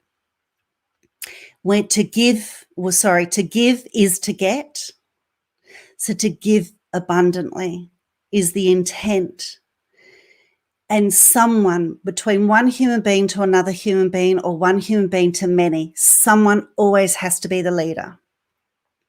And even if that means you need to pick up that leadership baton, and if you go, I don't want to be doing this, or this isn't my job, I'll be passing it over to someone else, then you're role modeling that out. So that does mean that you need to step up to leadership and then role model it on. That's still good heart attitude and intent. Therefore, for you to step up to, someone always has to step up to that plate first, someone. If you really want to get and receive, even if your abundance is just happiness, give. That means you need to be a good, strong self-leader and to work on all of the different ways that you can help with your mindset, with your perception, with your heart's intent, with your resilience, with your health, with your happiness, with your time, with your money, and with your mindset all around this. You can see how it just goes round and round in circles. But even if it just means one little step at a time, just keep at it. Just keep at it. It's okay every now and then to put down that little ice pick that you're at, that big iceberg, and then someone else might just pick it up and keep at it, and then you can pick it up and then go on with it again. Just keep at it. So that means that you need to be very, very specific with what you're wanting and be ready for it. So remember how I said about putting in the order to the universe? Be very, very specific and be very ready. And to be ready, you need to put into action. So what are you putting into action? I want you to think about SMARTER as a framework for goals. If not, you can certainly think of SMART, but I like SMARTER. So it just depends on how it's actually going to be used with your goals. So I'm just going to move that across there like that, because I've got the PowerPoint on another screen here, so that I can make sure that I do remember a couple of the actions that I do want you to take, because, hello, I'm a trainer, and, there's always that bit of homework in it. But this is why I always say to people, you're going to love doing homework, because it's got some really great outcomes happening for you. So think about SMART or SMARTER: specific, measurable, achievable, realistic, time frame, and the extra ER is evaluate, and then the extra R is reward. Now, specific, measurable, this can be achievable or attainable. This can be realistic or relevant. Time frame, what is the time frame you're going to be specific on? Remember how I said with the order, is it for right now, that pizza, or is that for 1 week, 5 days, 1 year, 5 years? Be very, very specific. There's a reason why they say be careful what you wish for, because I've done this. I've done it. I like to put my money where my money is, my money where my mouth is. You get the picture. I like to actually give things a go and to see how it works. And I've put it into action for being specific with putting my mindset in and around abundance and not specific. I've also worked on trying to force it and to not force it. And I could really tell you quite a few stories, but time is of essence here, that be careful what you wish for. You could have a huge tsunami come through to you, as it has done to me a couple of times. So I say to you, be very, very specific with it. I remember this one particular year that everything I did, it was like I had a Midas touch. And it was only because what I did do was I put a huge amount of energy and commitment and action and focus on very specific things at a time. Whereas other times where I've almost had the Midas touch, but not quite, but it was very haphazard, or there's a massive amounts of opportunity come through at one time. and then other times being dry with the various different ups and downs. So I ask of you, as a little bit of homework, is to think about your SMART or SMARTer as your framework. Write out some goals for yourself. Think about taking action. What are you going to take action on? Be specific. What are you going to be specific on? And be prepared. How are you going to be prepared? So with that, what are the 3 things you would like to take action on right now in your business and in your personal life for right now? And I'd like you to think about how are you going to test and measure where you're at with it and how you're improving with it, and keep accountable for it. I'd like you to do this for 3 months. Keep yourself accountable. Do all of this over 3 months. Get yourself an accountability buddy. And if you just work on, don't set huge goals straight away. Just set them on for 1 week at a time. Specific, measurable, achievable, realistic time frame. Evaluate how you're going to reevaluate it afterwards, and how you're going to reward yourself or reward others for what you're going through. All of this will help you to be beautifully abundant. It will help you achieve great high performance, and therefore high performance in your personal and your professional life. And what I'd like to be able to offer you is a quick free little mini course on that at soniaclark.com/ABS, and use the code abundance. So that's soniaclark.com/ABS, and use the code abundance. You're going to get is just a very quick, short mini course. It's covering off on a lot of the things that I've talked about and a lot of the things that other people have talked about, but it's also now working on your mindset. You've got to do a little bit more of a deep dive on the mindset and on your perception around that, so that you can achieve the abundance that you want. Remember, be specific about your abundance. To give is to get, and to give abundantly first at all times. And ask yourself, are you really ready? You can talk about, you can think, yeah, but are you really? And how are you actually testing that? Are you keeping accountable? And be very, very, very specific with it, and it will come about. So here's to your abundance. I wish you all the very best. I really would love to see what your feedback is, what your outcomes have been on that. So you can always reach out to me at admin@soniaclark.com. And I think I've done it in my short allocated time that I had. How about that, Rizwan? So a little bit of learning, a little bit of inspiration, a little bit of story for you all. And I really look forward to seeing how abundant and what sort of abundance you've been able to attract to yourself. Thank you. Thank you. Folks, you're listening. I'm reading all the commentary on the social media. Sonia, thank you so much, and love the Aussie word. And special thank you to you. Folks, you are listening to her. This is 4 a.m. in Australia, where she is awake to deliver this message.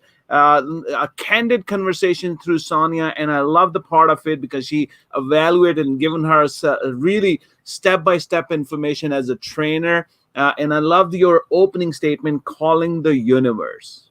That was like profound me. And when you talk about the abundance mindset and perception, underpinning the communication and leadership part of it, folks.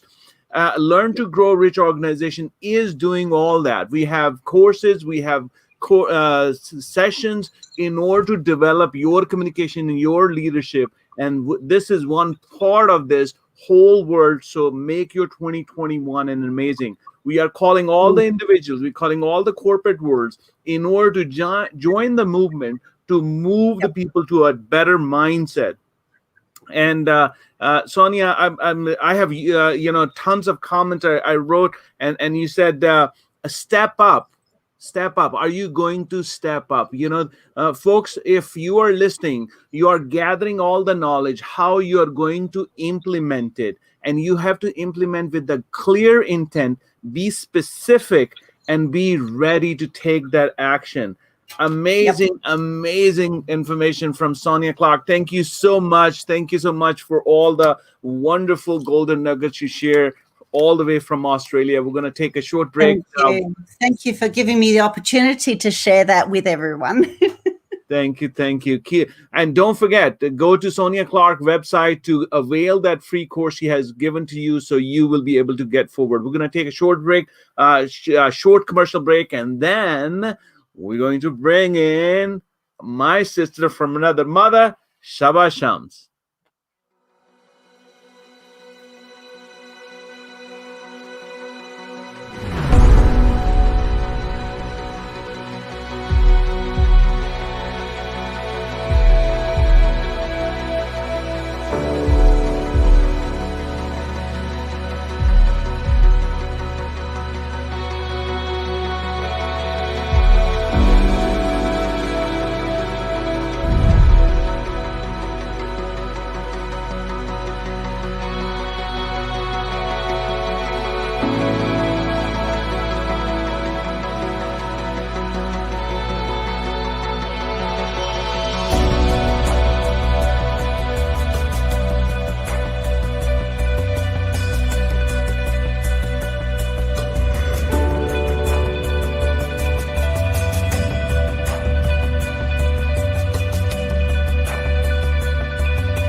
Achieving the mindset, as John Maxwell is just setting it up, and I'm very excited. I'm sure you're not tired by traveling all across the world, because you're getting excited, because you're getting tons of value and actionable items in order to learn more, grow more. And love your commentary on social media. Please keep it coming, because we wanted to know if this is making an impact. We are destined to change the world, but we want to start with changing one person mindset to the abundance mindset. And now, from all the way from Melbourne, Australia, let me fly you over to the sunny beaches of Florida. Yes, Florida, to meet my sister from another mother. And I'm very excited to introduce my friend Shaba Shams. She's probably no stranger to you, as she continuously captured audience from all around the world using all different languages, as she spoke 4 fluent languages. And I'm always mesmerized by her way of communication, because she is also part of John Maxwell team, a powerful communicator, a savvy entrepreneur, and an intelligent consultant helping people from all the world. And she is, we can call, a public figure for many nations. Please help me welcome Shaba Shams. Hello, my brother. Hello, citizens of the world. Thank you, Brother Rizwan, for having me. Thank you for being with us on this abundance mindset. The mic, camera, stage is all yours. You know, I was very impressed actually with Sonia, who is up and running at 4 o'clock in the morning. So I'm so happy that I do not have this challenge. Hello, citizens of the world. Shaba Shams here. I am very blessed to be part of this amazing event. Speaking about abundance mindset, because truly there is no other way of living life but to embrace and manifest this type of mindset. And before we get started, I would like to start you guys off with the principles or the layers of what we might call abundance mindset. So everything begins in life with values and with a belief. All right, just imagine that one layer. And then after that comes thinking, our thoughts that we generate in our mind. Then from our thinking, we feel things. We get emotions. So notice that from the belief and the values to the feeling and the thinking, all of this happen behind the scene, consciousness or the unconsciousness or the unconscious mind. And then, of course, the results or the outcomes is that it turns into behavior, it turns into attitude, and it turns into results and outcomes. So a lot of people look at the outcomes and the results in their lives, and they feel like that's not what they want. Of course, you may not like the outcomes. What do?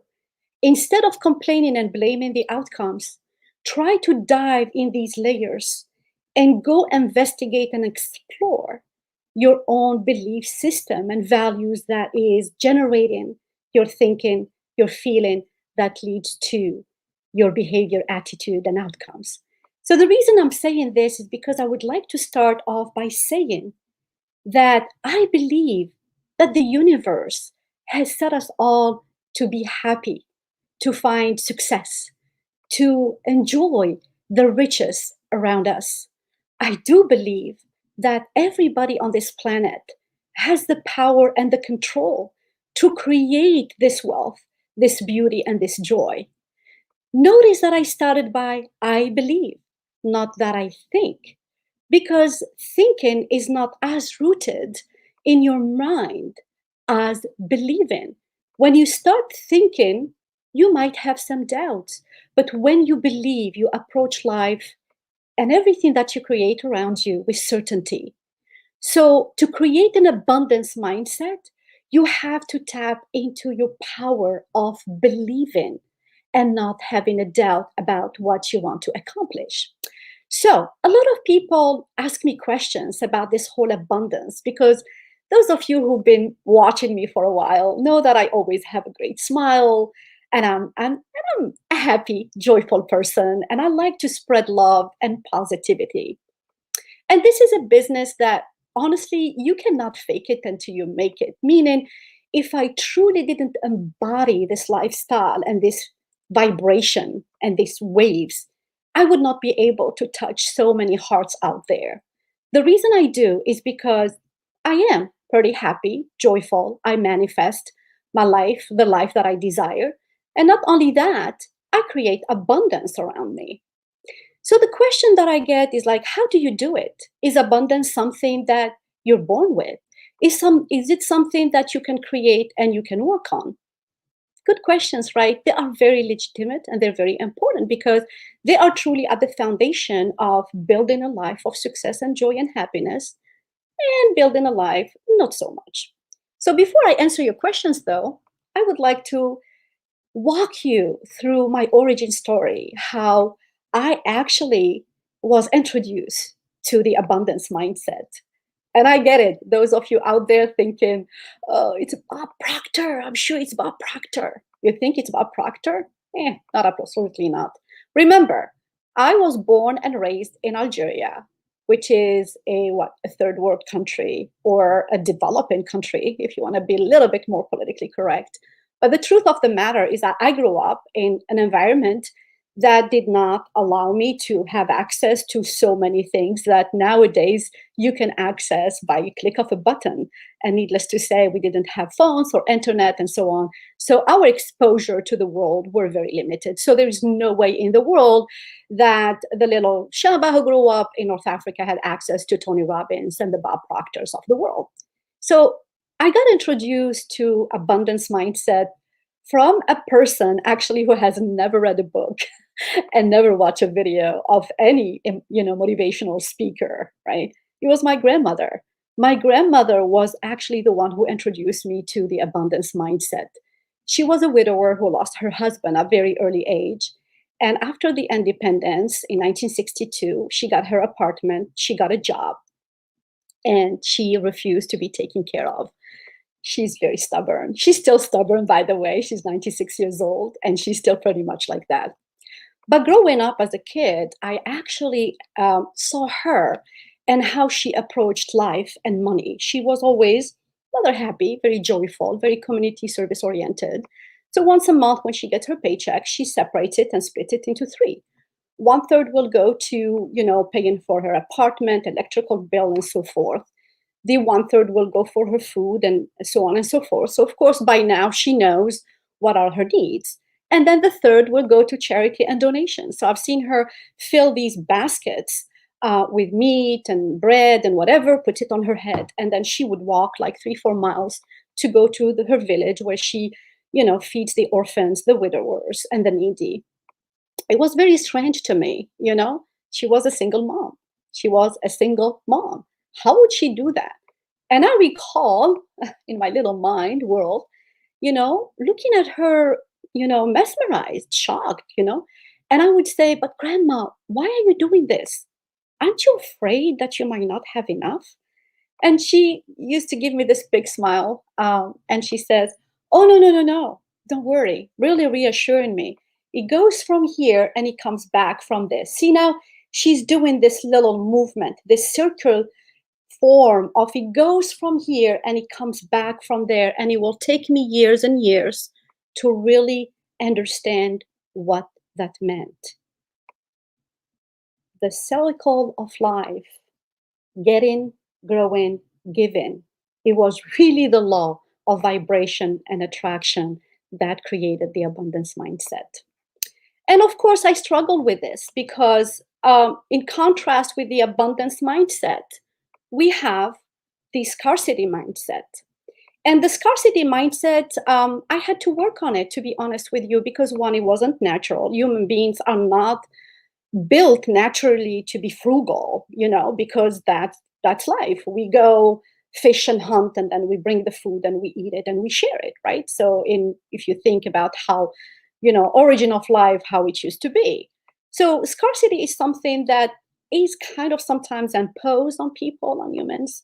And I had to work on it because keep in mind that we were a newly independent country governed by socialism and dictatorship. We were not allowed to acquire or build wealth and acquire much. We were all wearing the same uniform, kind of like boxed into this mindset where everything needs to be shared. So beyond that point, people were not even allowed to dream and desire. So I really had to really work on that mindset, the frugality and the scarcity that I had observed in other members of my family. But I soon remembered or developed an understanding that the abundance mindset follows two important principles. The first principle is really understanding that this universe is offering us so much and giving us so much. So there is the sense that there is enough money to go around, enough opportunities to go on now, enough wealth to go around. There is plenty of products you can buy and sell. There is plenty of knowledge, of opportunities. So people can actually tap into that belief system that the creator has created the universe in a state of abundance, not in a state of scarcity. We have plenty of everything if we really think about it. And then, of course, the second principle is I call it the tennis strategy. So those of you who play tennis understand that there is a strategy when you play sports that involve a ball that you need to get a point or hit a goal, is that you always try to place yourself in the middle. Why do you do that? You place yourself in the middle because it increases your chances of hitting the next point, the next goal. So in tennis, no matter where you hit the last, ball, you always try to come back in the middle, center yourself, and have that eagle tongue of attack position, bend your knees a little bit, grab your racket and be ready on the watch because you're ready. You're ready to hit the right next ball and get the point. So this tennis strategy, if you apply it in your life and understanding that there is enough of everything around you, you will always position yourself where you can win, being around the right people, right place, and really don't shy away. Don't be frugal. Take courses, connect with people, pay for mentors, be around, like Grant Cardone actually says something really interesting. Buy a seat around the right table. Be around these people who can bring to you those opportunities and don't shy away because you cannot afford it. The more you do this, the more you position yourself in receiving opportunities that will bring you wealth and riches. I never really failed at accomplishing my dreams and manifesting things. In fact, I'm going to share with you just one story among others, so many others, that sometimes it takes me some time, like years, to manifest my desires, but sometimes it happens just like this.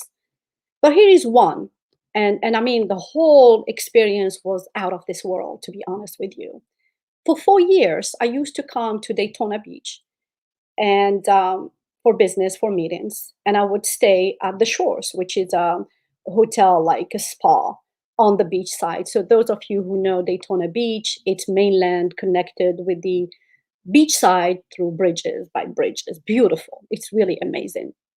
So for 4 years, and I used to live in the Midwest at the time. So for 4 years, I would come down here. And you notice that I said I come down here. So I'll come down here and I'll stay in Daytona and drive in the rental car because it was always a rental, driving over the bridge. I just like, oh my God, I want to live here. This is where I want to be. Fast forward 4 years later. Like I said, it's a very weird story if I gave you the details, but fast forward 4 years later, it happened. And I moved to Florida and I moved to Daytona Beach and I lived on the beach side. And here I am crossing the bridge back and forth, from my place, because I lived 1 block away from the beach. That was also my dream. And I'm driving back and forth over the bridge. And one day, it was just such a magnificent, beautiful day. The breeze, the sunshine, it was just like perfection in disguise. I put my hand outside and out the window, kind of to feel the breeze in my real car this time, driving my own car. And it hit me. It really hit me. And I froze for a minute. And it's like, holy cow, this is exactly what I was desiring and manifesting for 4 years. And I didn't really think about it. Sometimes you get caught and oh, I need to sell the house and I need to do this. And you're doing all this stuff without really stopping and being mindful about what the heck is going on in your life. And then when you get to that point and you stop and it's like, holy cow, I saw myself in this life. And this is where you realize that you have the power to manifest your dreams, your desires, and the life you want. And that comes from gratitude, from abundance, from really tapping into that energy of vibration and attraction. So number of situations. I can go on, and thankfully I journal, so I keep track of what happens in my life, and I go back and reassess it, and it's like, wow, I didn't see this coming, but it happens. So I have always been able to dream big, even growing up, manifest my desires, and I never allowed anybody to stop me from dreaming big, because that was the only thing that belonged to me. Remember, go back to what I was sharing with you in the beginning? It starts with your belief, it starts with your values, it starts with your thinking, and then feeling, and then you make it happen. So once you're really tapped into what you don't see, that's how you can move your manifestation of what you want to happen into what you can see. But if it doesn't exist in that unseen, it will never move to the seen, where people can actually see it. So growing up, I thought it was luck. Oh my God, everybody thought I was so freaking lucky. Oh my God, Shaba, you're so lucky. How do you do it? And I really did think for a little bit that I was, lucky. Until 2008. 2008, I was introduced by a colleague of mine to The Secret, with Bob Proctor, Jack Canfield, and so many more. And it was the very first time that I heard about these concepts of manifesting your desires. And that's really when it started kind of making sense to me. For the first time, I started explaining the inexplainable, because it was something that I couldn't explain. I wasn't going to settle for luck, because luck is a chance, and chance is probability. And probability, I was a math major, and I loved, math and physics. And probability means chances that it might happen and chances that it might not happen, which actually contradicts with the whole idea of belief. If I relied on chance to create the life I want, maybe it will happen, but maybe it will not. How is this going to make you feel? Knowing that you are giving this much control to something that is so uncertain, no ground to it. And then you tap into your belief. What kind of belief is that? 100%?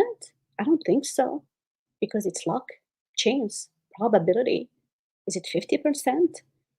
How does that make you feel? That you will live life with 50% chances that you might achieve your dreams and your goals. How much are you going to put in there? 20% to make it happen? Don't tell me you're going to invest 50%, because you only have 50% chances that you will get where you want to be. So these are the questions that I really want you guys to think about. Because if you live life relying on chances and luck and probability, you might not achieve much, because the belief is not all that strong. So if you do understand the law of the universe, the law of vibration, the law of attraction, that the energy moves around and circulates to come to you, then you can actually manifest whatever you want. So as I shared earlier, I go for the I believe. I never ask for something in my life that I am not 100% sure that it will happen. As someone who has faith, I'm a spiritual person, and my faith is very strong in the Creator and everything that happens to us. When I ask with intentionality that it will happen, not may happen, but it will happen. And that's when you tap into your belief system. And I think that's pretty much what distinguished me between me and a lot of people. And the reason I'm saying this is because I have conversation with a lot of people who struggle with this whole idea of abundance and how they can make things happen. And for me, abundance comes from gratitude, because the universe is not going to sit here, with a little notepad trying to figure out what's good for you and what's not good for you, period. And when you focus your energy on the things that are not serving you, it's like the universe, imagine sitting back there and like, I am here in a lot of this energy, a lot of this request, a lot of this work. Let me give this person more of it. And then the more you get of it, the things you don't want, the more you go, oh, why am I seeing this happen in my life. Why is this happening to me? Well, it is happening to you because you are unclear and intentional, and you have no idea where your energy is going. Like if you go to a restaurant and you grab the menu and you say, give me some food. Are you going to get some food? What kind of food? You might get food that you're not even liking. The idea here, when you deal with your life and you communicate with yourself, right, and the universe, you have to be crystal clear about what you want, what you desire. I want a pizza, thin crust with black olives, green peppers, extra cheese. Is there any doubt about it? Am I going to get a cheesesteak Philly? No, I am going to get exactly what I ordered because I am clear about what I want. When people tell me I want this and I want that, or I don't want this or that, there is no clarity. That's why we use declarations, affirmations, incantations, journaling, all of this to really get to that clarity. So I'm going to leave you here with just 10 points, and I'm going to try to go fast on this, and how really you build the abundance mindset, because I started with the question, are you born with it? Is it something you can create and build? And the answer is, I don't know whether you are built with it, but I know that you can build in it or build it. So the abundance mindset is absolutely something that you can create for yourself with awareness and intentionality. So number one is you start by simply appreciating what you have. Something as simple as waking up in the morning. Just imagine every morning we wake up and we're breathing, walking, and talking. That is a blessing in itself. Never shy away from showing so much gratitude about being given another chance, another day, another opportunity to be on this planet. Be present with little things, the breeze, the fragrances, the kindness of people around you. Don't take anything or anyone for granted. We tend to do that sometimes, and I'm also guilty of it at times, because sometimes I'm just so into the moment of what I'm doing that for instance, I fail into really saying, the things that matter that people need to hear from me at that time. So it takes practice. You need to stop, remind yourself, whatever you want to do, but be present in those moments. Be present with what you're saying and what you're doing. And then this is very important one, because as somebody who's out there in social media, and I hear a lot of negativity, and not only from myself, but from so many different people. Negativity and the haters is a big one. Don't fill your heart with those, and don't, of course, focus on what you don't want. A lot of people think about what they don't want in life more than what they want. And again, you are distorting the message to the universe. You're distorting the desires, and the vibration are all messed up. So you're not getting what you want because you have no clarity about it. And then, of course, select the people around you. Do not feel bad to let people go. Some people are just not meant to fit with this message, with this vibration, and that's okay. Be smart about who you surround yourself with. Napoleon Hill says that you are the sum of the 5 people you hang out with. You are what you eat, but you're also who you listen to. So be very mindful about that. People should be giving you and bringing you value, something that lifts you up, not bring you down. So be mindful of that and stop feeling guilty. A lot of us, they think that they need to stay with the same people forever and ever, and that's not how it works. As you grow, some people will have to leave your circle for others to come in. Never be apologetic about creating the life you desire and dreaming big. Never, ever. I am never going to apologize for having big dreams. And I never did. I got me in trouble a few times, but I can take it because, again, I go back to my values and my belief system. I believe in me. I believe in what I'm put on this planet to do and the life that I was given. And I'm so grateful for it. Value your time. Again, time is the one main commodity that Once it's gone, you never get it back. So be mindful about how you spend your time. Work at being happy. So a question that I get from clients and students, and they tell me, I'm not happy, I'm not excited. I thought I was going to be excited, but then I reached to that goal and I'm not excited. Well, being excited, being happy, being joyful, being passionate is something that you need to work at. So every day, try to do 3 to 4 things, little things, simple things that make you happy. Even if it's just sitting outside on the porch and looking at the sky, going to the beach, watching birds, kind of go at each other. Whatever your thing is, be mindful about doing 2, 3, 4 things a day that really disconnects you from the chaos of life. And then you say, this is self-love. This is self-care. This moment is mine to love myself. And you will see the results.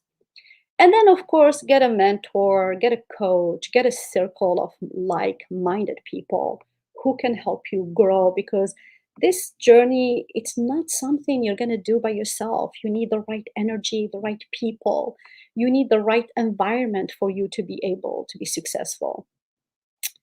So abundance is something we can all create because it's a mindset that is created within: belief, value, thoughts, feelings, behavior, outcomes. Okay. So now I'm going to ask you guys, what are your thoughts and what is the abundance mindset you want to create? So I thank you guys for listening, and I don't know if I went over my time, but with this, I am done talking about one of my favorite topics, is how you can have and create an abundance mindset that puts this kind of smile on your face and that makes you just, enjoy life. Absolutely. You put a lot of smiles and thinking hat on number of people had. And, I always love your smile and your, presence, because you believe in what you're doing, and that belief taken to you to the next level. I'm sure folks listening from all over the world, and our bouquet of flowers from all over the world, the flowers that is, we're sharing you their fragrance throughout it. You actually captured my at saying I believe instead of thinking, and then this helps you tap into the things what we don't see. Wow. You have given a lot of analogies. Folks, if you really have listened, that analogies kind of fits right in. They were no a big philosophical one, but a true example from the natural life, a cyclical life of giving analogy she coined the concept beautifully, that humans are naturally inclined to scarcity mindset. So have that mindset already, and then abundance mindset can be created.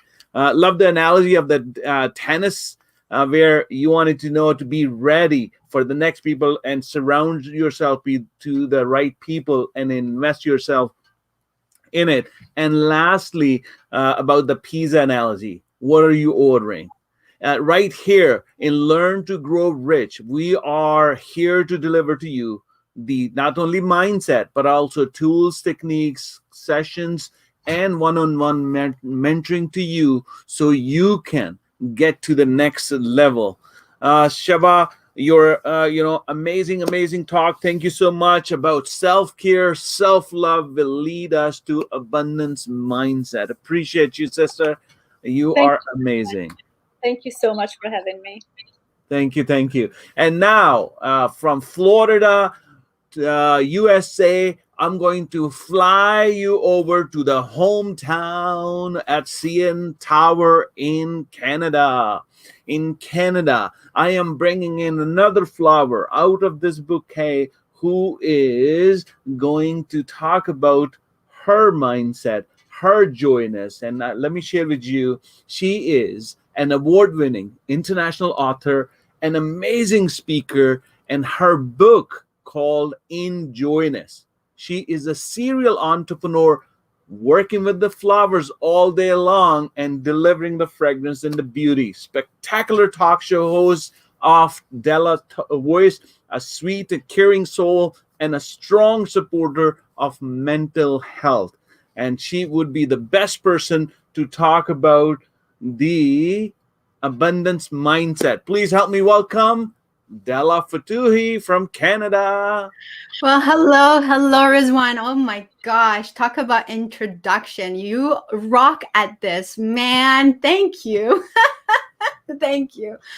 Do I feel abundant? I mean, being a part of this amazing summit, what a grand festival of positivity and change and growth for the whole world. I mean, the caliber of speakers you have on here just blows me away. I've been enjoying all the talks. So thank you so much for having me on here. Forward Rizwan. to you. Thank you. Thank you. Hello, everybody. Thank you so much for being a part of this amazing summit. My name is Della Fatuhi, and I am absolutely blessed, feeling abundant to be here as a part of this summit. I wish I could tell you that I was one of the lucky ones to be born with an abundant mindset. I'd be lying to you. I was born in Iran, raised there actually during some hardship. And so just like a lot of people my own age growing up during the war, our mindset was far from being abundant. And so I grew up with the scarcity mindset. At the age of 13, my mom took myself and my brother out of Iran and decided to immigrate to France to start a new life. And so as we entered this new culture and this new country, we had to face a lot of different struggles in life. And again, was far from abundance mindset. Because now we needed to learn a new language. I needed to elevate myself, to bring myself apart to my French counterparts. Again, trying to build a life and start new. So abundant mindset was not happening for me there either. Then 3 years after, we moved to Canada because we wanted a better place to live. So as we came into Canada, again, the struggles of a new language, a new culture, new friends, new life, were too many struggles to allow me to think abundant. As I'm sitting here today, talking to you, I have to say that I have worked really hard to develop my mindset to become more abundant. We're talking about learning to grow rich. Are we really talking about money? Is an abundance mindset just about money? Because for a long time, if you had asked me, I would probably say yes. And today, I know different. So today, I know that abundance is far more than the money in your bank account. That learning how to grow rich is not just talking about your bank account. We're talking about much more than that.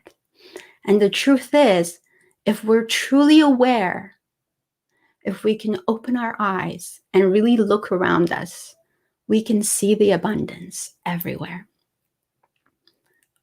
Whether you're in Iran or France or in Canada or Pakistan or South Africa or Australia, that's just geography. The truth is, if you really, really want to see abundance, you see it everywhere. So how did I do this? So, oh yes, very, very hard and carefully. So we've heard a lot of speakers talk about a lot of strategies and a lot of tools. And to be honest with you, mine is no different. I think the real lesson here is that we all believe that although you weren't born with an abundance mindset, you can develop that and you can learn it. And once you get there, life becomes richer for you. And you become happier and more excited about living. So here, what I'm going to share with you is my basically rundown of the word abundance. And I will associate each letter with a tool. So hopefully that'll stick with you. So whether you want to take a pen and paper, just quickly jot down, or maybe rewatch this video, it's up to you. But these are the tools that I have found have worked for me to get me to this point in my life. So the word abundance, first letter, A. A for appreciate. It's not the first time you've heard this today, so you know there's a lot of truth to this. Appreciate what you already have. Being grateful for everything that is going right in your life. From the moment you wake up in the morning and you take that first breath, to getting up, walking to the bathroom, flicking the light on, opening the tap water, to be able to see, to hear, to speak, to be able to enjoy sunshine and hear the birds. These are all things we can appreciate. Be grateful. Develop a gratitude attitude. Say thanks more often. That's for letter A, appreciate. Appreciation opens up a different universe to you. I forget who said it earlier today, but when you appreciate the things you already have in life, you get more of those things to appreciate. It just works. Second letter, B. Shabo already said it. Believe. Believe. This was a big part that was missing in my life. The faith. The faith in God, in Allah, in universe, in nature. The faith in that higher power. Whatever you believe. The faith in yourself that everything is going to work out. It's a knowing. It's a belief. And when you have faith, you say goodbye to fears and you say goodbye to doubts. You unify forces. Again, you've heard this in so many other words. Unify forces. Shabo said it too. Be amongst people who can support you. Unify forces with people of like mind or of higher mind. Be part of the team. Collaborate. Don't be afraid to share power with other people, because there's a lot of strength in numbers. And again, this was something that was missing from my attitude. I was always a loner. I thought I needed to be doing this on my own and keep the information to myself. Don't collaborate with anyone else. Just do it on your own. And trust me, you can't get far with that kind of mindset. So be part of a team. I mean, look at what we can accomplish today just to be part of this amazing summit. All of us speakers here, 15 minutes at a time, but look at this amazing power that is going to touch so many lives today. Next letter, N. Nurture a positive attitude. You always hear about this. Positive mental attitude will get you far. How do we do that? Stop listening to news and media. News and media are not there to propagate positivity. They're not there to help you become more positive. It's just by nature. So it is your responsibility to really grow that positivity in yourself, and start thinking in terms of, what is this going to do to me? Having a mental positive attitude is key in growth towards having an abundant mindset. You've heard that today from all the speakers. Next letter, D. Donate. Donate your time, donate your knowledge, donate money, donate resources, volunteer. This was yet another part that was missing in my life.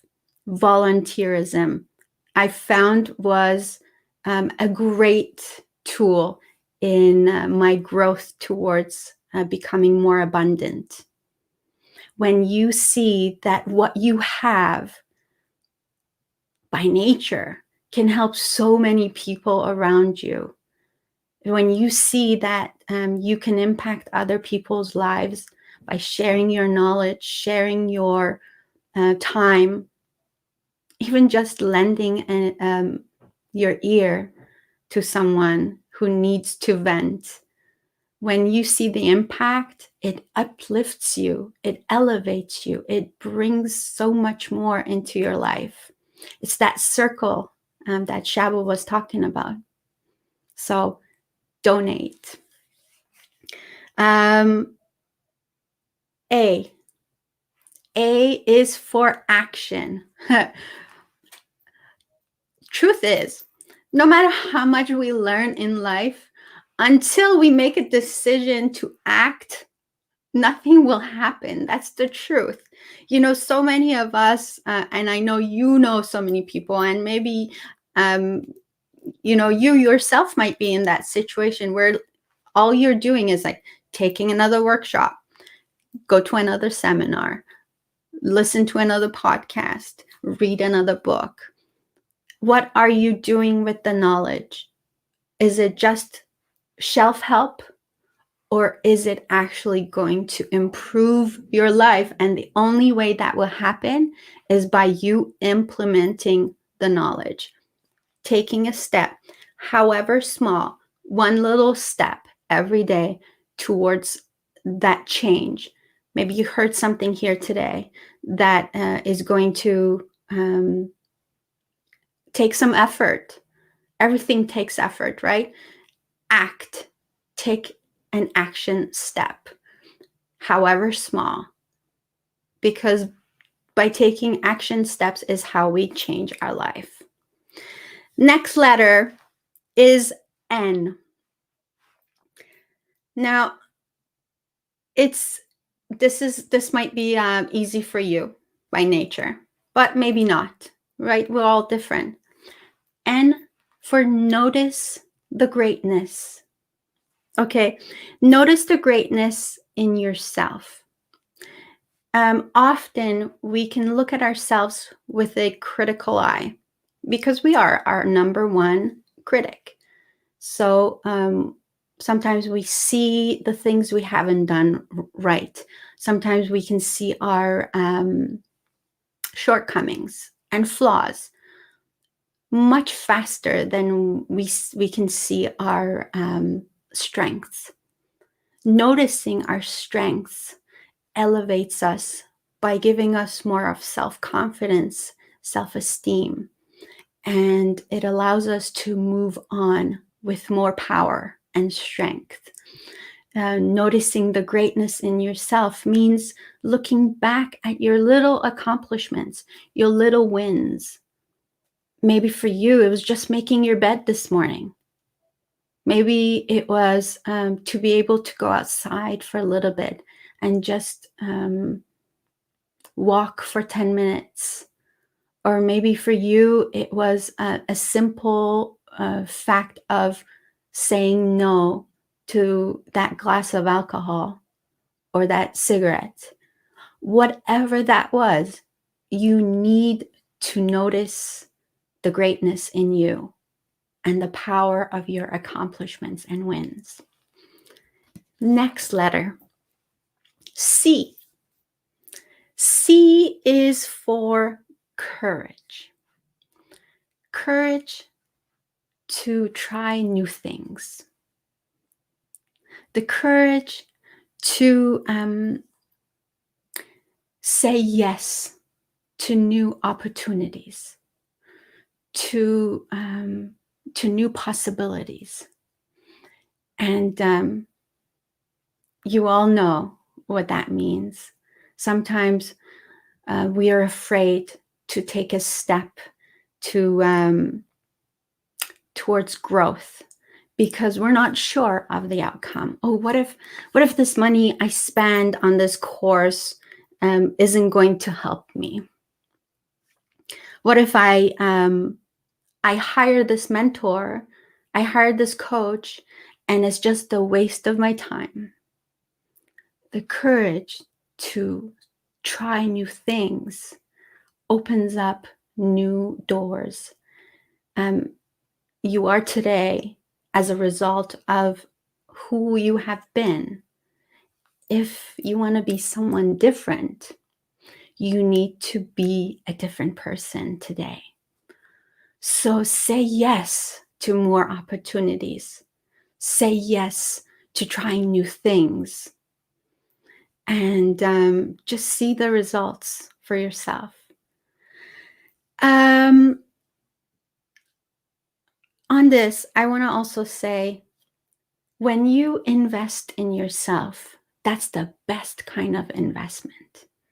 When you spend a little bit of money towards your own self-development and growth, you are not the only one who benefits from it.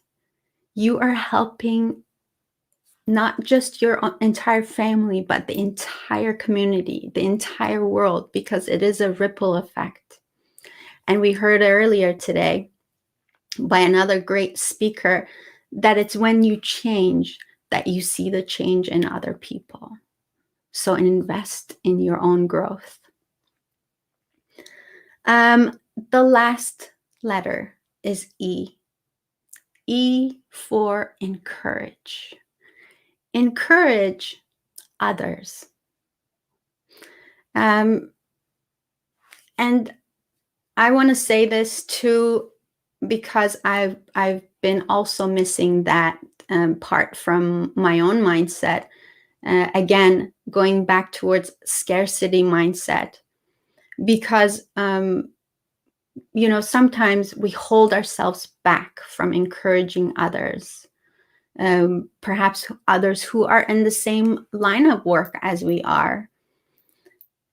I'm here to tell you that I live proof that by developing that bit of a tool, I have been able to bring so much more abundance into my own life by encouraging others, by elevating them, by extending compliments, sincere compliments, because we know that when you're looking for that attribute, for that positive attribute in other people, you always find them, because every single person has them. We just have to look with open eyes. So encourage others in their endeavors. We see that in social media all the time. There are so many people, and I know so many people who are so generous with their encouragement all the time. And you know who they are in your own life. People who can't wait to encourage you and to send you compliments and to give you those likes and those hearts on social media as soon as you post something fantastic that's happening to you. Be that person. Remember how that makes you feel when you see that from other people. Be that person and return that to others. So encourage others. I think I went through all the alphabet, and honestly, I think my time is up. I hope you remember those words. It's not the first time you've heard them today, but another, I think it's just a reiteration of what you've already heard. Because I'm here to tell you that even though you're not born with an abundance mindset, you can certainly learn to develop one. And abundance is all around us. It's in the love of your children, your parents, the encouragement of your friends, the sunshine, the chirping of birds, the movement of nature in the animals. Abundance is in the smile of a stranger. The abundance is when a total stranger buys you coffee at the drive-thru. Abundance is a neighbor helping you move something or shovel your snow. Abundance is another driver letting you go first. Abundance is a driver of a car stopping so that you could cross the road. Abundance is when someone holds the door for you. Abundance is everywhere. It's in the peace, it's in the connection, it's in our unity as humanity.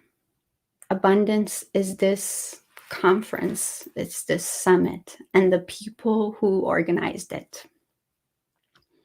I'm sending each and every one of you lots of love and wishing you an abundant life.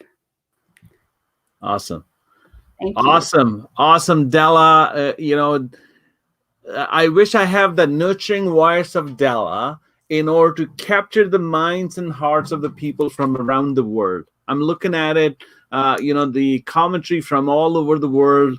People been watching us and mesmerized in all the words you have sent.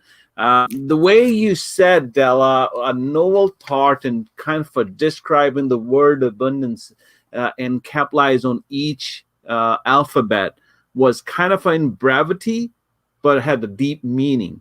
I just made a little change, and I wanted to just go over quickly. A for appreciate, because that appreciation opens up a new universe. B for believing, anything and everything will work it out, believe and trust. Unified, forces to unified. And then nurture the positive vibes as you are using with your own voice. And D is to have Della in your circle of influence in order to get you the mindset of an abundance. Good one. And A for action, and for notice greatness. And I was actually really hoping, holding the rope, you say courage, because courage to try new things.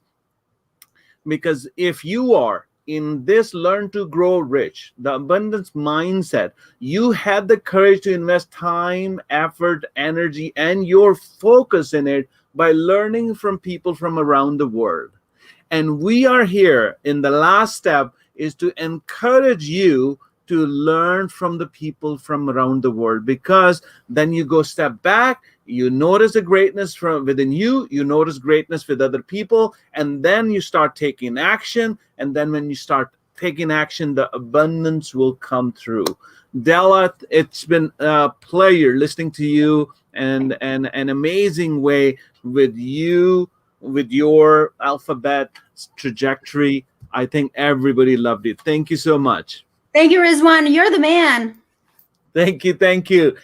Folks, I know it's almost 3 hours and we are so indulged in it. I am not tired by flying all over the universe, but we're going to take a short break. I'm going to give you one small ad where you want to see why we are doing what we're doing. And then we're going to bring on the screen the man, Dr. Faz Mahmood.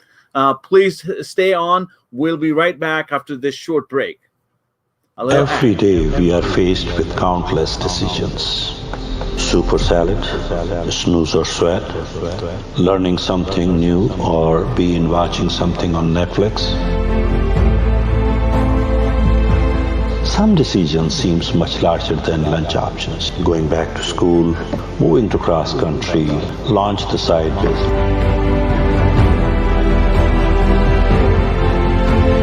Sometimes it seems overwhelming. As a result, some people choose to procrastinate.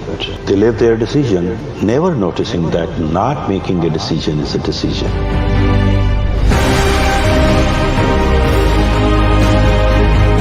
Every day we make decisions. Today we live in the result of yesterday's choices. Choices with ramification. They can master a lifetime. Every decision is a seed. You plant your intention. You sow your efforts. Invest your attention. With each seed, you tell the universe what I want. Right now, something is growing in your life. If you are intentional, tomorrow will be fulfilled with great benefit instead of unattended consequences. As you walk through the field of your life, either you're walking through something you planted or something you allowed to grow. Start planting your future today.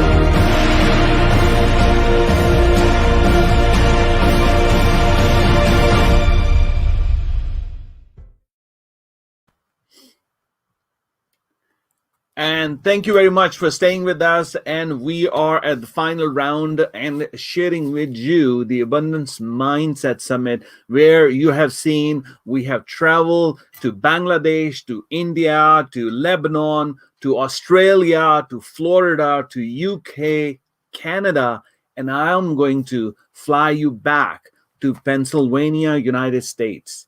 And this is where we're going to meet Dr. Faz. Dr. Faz is one of the visionary, that is the person who is the mastermind behind this summit, and then many more educational concepts behind the scene based on Learn to Grow Rich, as well as Worldwide Success Academy. The man with the nurturing voice and a deep passion to change and update the mindset of millions.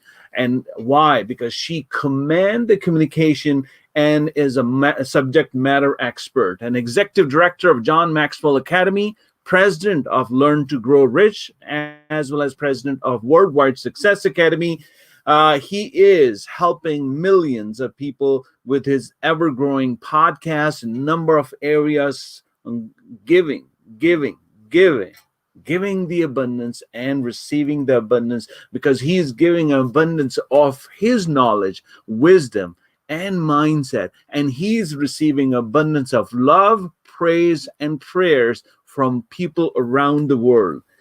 I don't want to take much time because you know him, you are looking for him. I can't wait to hear all about his words on the abundance mindset. Please help me welcome and put your focus, energy, and have your pens and paper ready to hear Dr. Faz.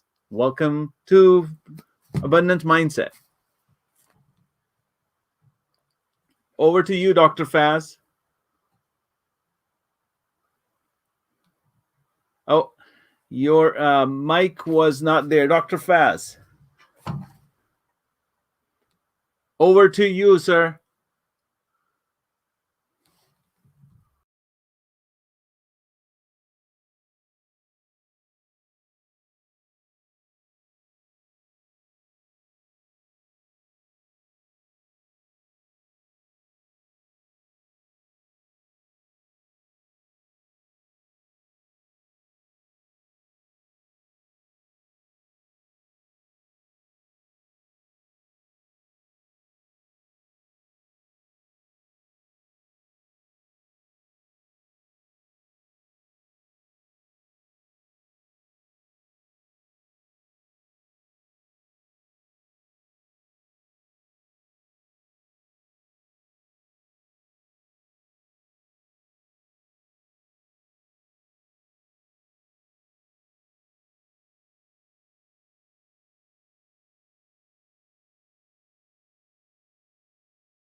Sorry, folks, because technical always issues are with me because I'm from an old school. So please forgive me. I was on mute and I didn't realize, and I spoke too many good things. So let me just rewind it and speak. Thank you, Mr. Rizwan, for such a great introduction. Thank you, Memuna Gulshan, for arranging this such a phenomenal this summit. All the speakers, from bottom of my heart, I would like to thank you for joining us and giving us your wisdom. And I took like a lot of notes, almost 11 pages I filled out right now. Let me tell you why we have this summit. A month and a half ago, I was talking to my CEO, Memuna Gulshan, and my friend Rizwan Rashid, and we were talking about to have something, a special event, because it's been 1 year for the COVID-19. And we were sitting at home. We never had this kind of situation in our entire lifetime, because this is the worst scenario we have in our lifetime. And I was speaking with a lot of people every day. I have few shows when I talk to the people of around the world. And honest to God, I'm not going to do sugar-coated speech today like every speaker did, because unfortunately, I don't have that attitude for today. Don't take me wrong. I'm a good guy. I'm your friend. I'm Dr. Foss. But today, I'm going to be a little harsh. When I ask people how the things are, they say, hey, it's okay. We are doing okay. We are having a middle class life and average life. And I feel shame of myself. God didn't create us to be just an average, to be a mediocre. When God created this universe, He created with abundance. He gave each and everything which we can reveal. And unfortunately, we were not in that mindset, because we have been told as a child, with our cultures, different cultures, it doesn't matter where you're born, every culture has a problem. I mean, we have been told, don't ask too much. We have been told, don't dream too big. We have been told that don't listen to many people. But that's not the way, folks. God gave us infinite intelligence. And God gave us everything which we can find in this world is for us. How come you want to become an average person? How you can claim that you are a middle class? What do you mean by middle class? My question is, if you see from 1 to 100 where you are at 50, it means you are worst of the best and best of the worst. Do you think God created for that? No, my friends, no. It's not acceptable. We have to get out of that mindset. We have to get out of that scarcity mindset. We have to get into the abundance mindset. God gave us an abundance. Everything is for us. You have the same intelligence level which Bill Gates has. You have the same fortune which Mark Zuckerberg got. You have the same qualities which Elon Musk has. But you didn't reveal yet because of mindset. You cannot become prosper with a poverty mindset.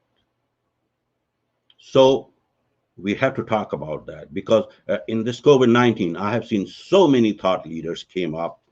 I'm very thankful to them. I'm very grateful to them that they were teaching, they were training people to find an alternate way to survive financially and emotionally in all aspects of their life.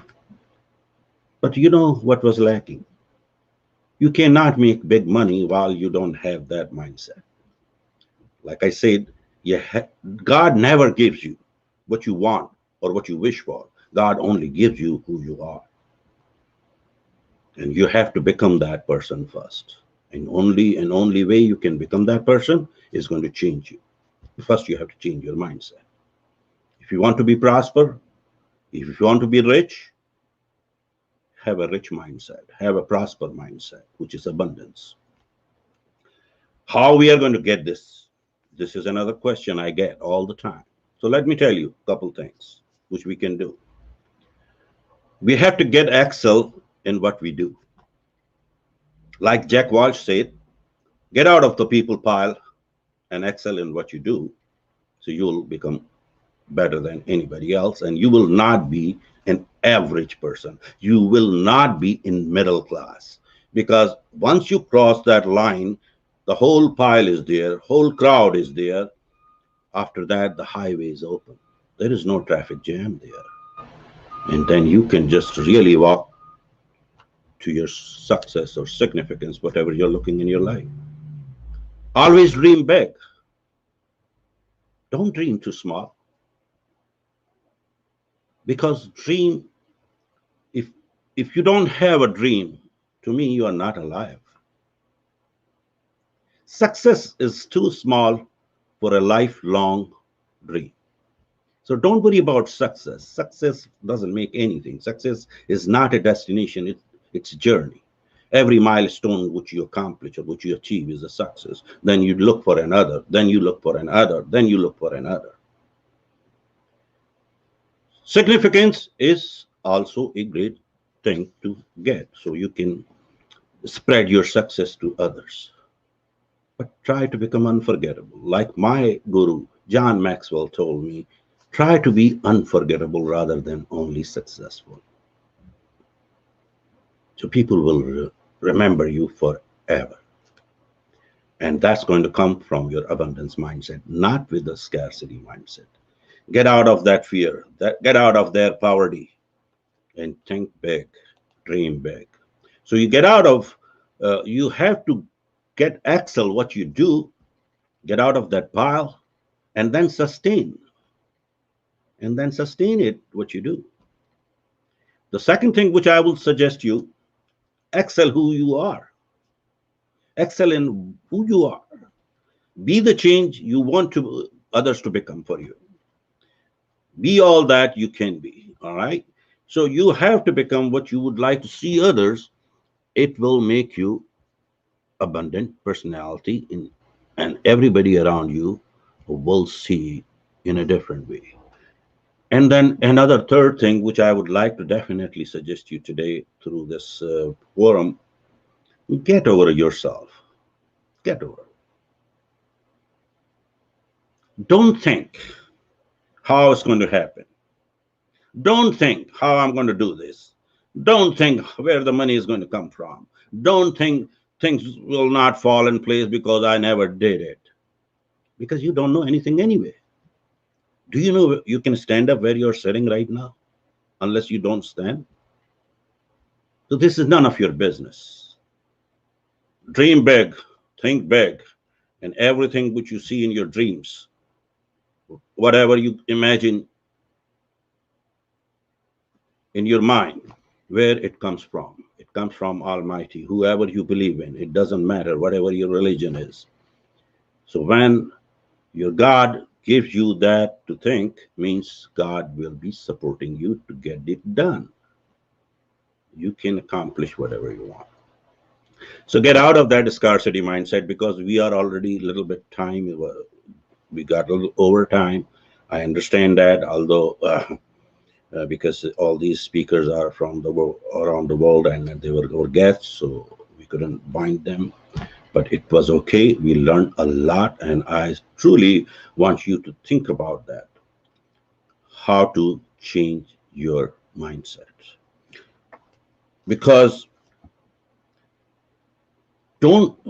our problem is in this, any culture you can say, not in USA, but anywhere around the world, we just get a little more greedy. We start showing our greed, that we want to become prosper, we want to become rich. So don't show that. Dream big, think big. Show your seed and hide your need. Keep in mind, you sow your seed and show your seed that what I'm doing for everyone. But don't show your needs. hide your need. Life is like a cafeteria, my friends. You can walk in, pick up your tray, make your selection, whatever you would like to eat. Get into queue, go to the cash register. As long as you are willing to pay the price, you can eat whatever you like. But if you will be waiting in cafeteria to get served, you will be waiting lifelong. So keep in mind, you have to change yourself. You have to make this change in your life. The problem is everybody is giving us suggestions. But that doesn't work because we get taught through suggestions. But let me tell you one thing, my friends, we learn through auto-suggestions, not suggestions. And auto-suggestion means you have to do repeatedly, consistently, persistently. Make your second nature, make your habit. It's going to give you a little hard time initially, but at the end of the day, it will become your second nature. Just think about that. I'm not going to take too long because we have tomorrow also other sessions where I will be speaking again. So I hope you enjoyed this entire summit and the session today. And I'm pretty sure you took a lot of notes. These are golden nuggets which people gave you, and you will find also afterwards also through our videos. If you missed anything, you can still watch these videos and learn, and anything we can do to help you to add the value in your life.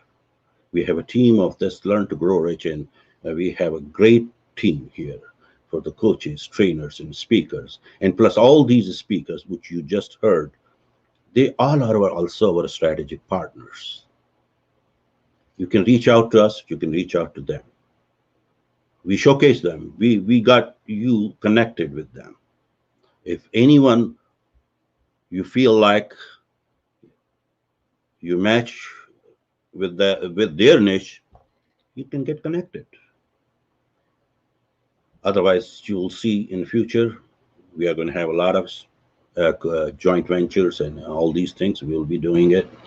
So thank you very much. I truly appreciate. And I want to definitely thank all the speakers, my friend Nazrul Islam, my friend Harish Mehta, Sadika from Lebanon, Olga, Sonia, Shaba, Adela, and last but not the least, Rizwan, who definitely facilitated this entire show. You know, he's a well-spoken guy, and I'm sorry, Rizwan, I couldn't give you a chance to speak today, but tomorrow will be yours, and you'll be speaking too, because I know he's a great speaker, he's a great trainer, he's a coach, and me and him somehow we never met each other in person, but we are like family now. And we work like brothers, and it's been like 7-8 months. I don't know how this relationship got in existence, but now we are truly like a brothers, and he's one of the best. And then we have our CEO. You heard her story. You can see her touching story, and she's a brave girl, and she is a very good organizer, and she does a lot of great things for our organization, and I'm very proud to have her in our team. So thank you very much. I believe you enjoyed this, so please join us tomorrow, and at the end I'll say stay safe, stay healthy, and God bless you. Thank you very much.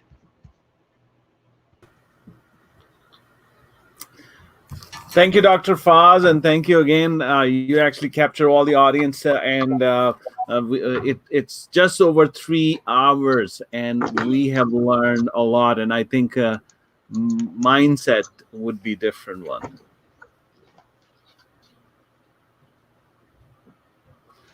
The mindset has been changed for many. I love the concept and love to hear more from all the peoples from around the world. And today was an amazing event, capturing a lot of golden nuggets from everybody. As you said, I have notes after notes. And tomorrow, don't forget to join us tomorrow again, right at 11 a.m. Eastern Time in Canada and America.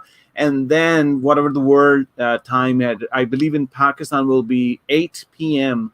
Pakistan Standard Time and everywhere else. So we're going to join with a number of people from all around. Thank you for all the speakers. Thank you for me allowing me to be part of this. And I'd love to have more participation next day, tomorrow. And looking forward to have this lovely conversation continuously and be able to share with them. While you guys are all listening on the social media, I want you to leave a feedback how you really felt and what was the one or two takeaway you got it from us and what you're going to implement. So tomorrow when you join, let us know what is the one thing you have joined and what is one thing you're going to implement. But here's what the other thing what Dr. Faz said. All the speakers from around the world we are bringing to you, capturing your attention, but they are the one resources you can reach out to them. They are fundamental trainers, coaches, and speakers who's going to lead you, guide you, open you up with a new mindset and amazing possibilities. Number of people will be able to give you the new way of living and believing in it. Thank you so much for listening. I know it's too late in number part of the world, and we want to conclude it with a prayer. The prayer that may Allah give you the everything what you deserve and whatever you believe, because your belief is going to change your mindset. Over to Memuna.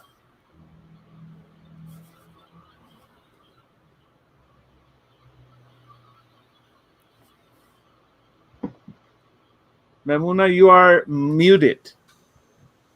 Hi, hello.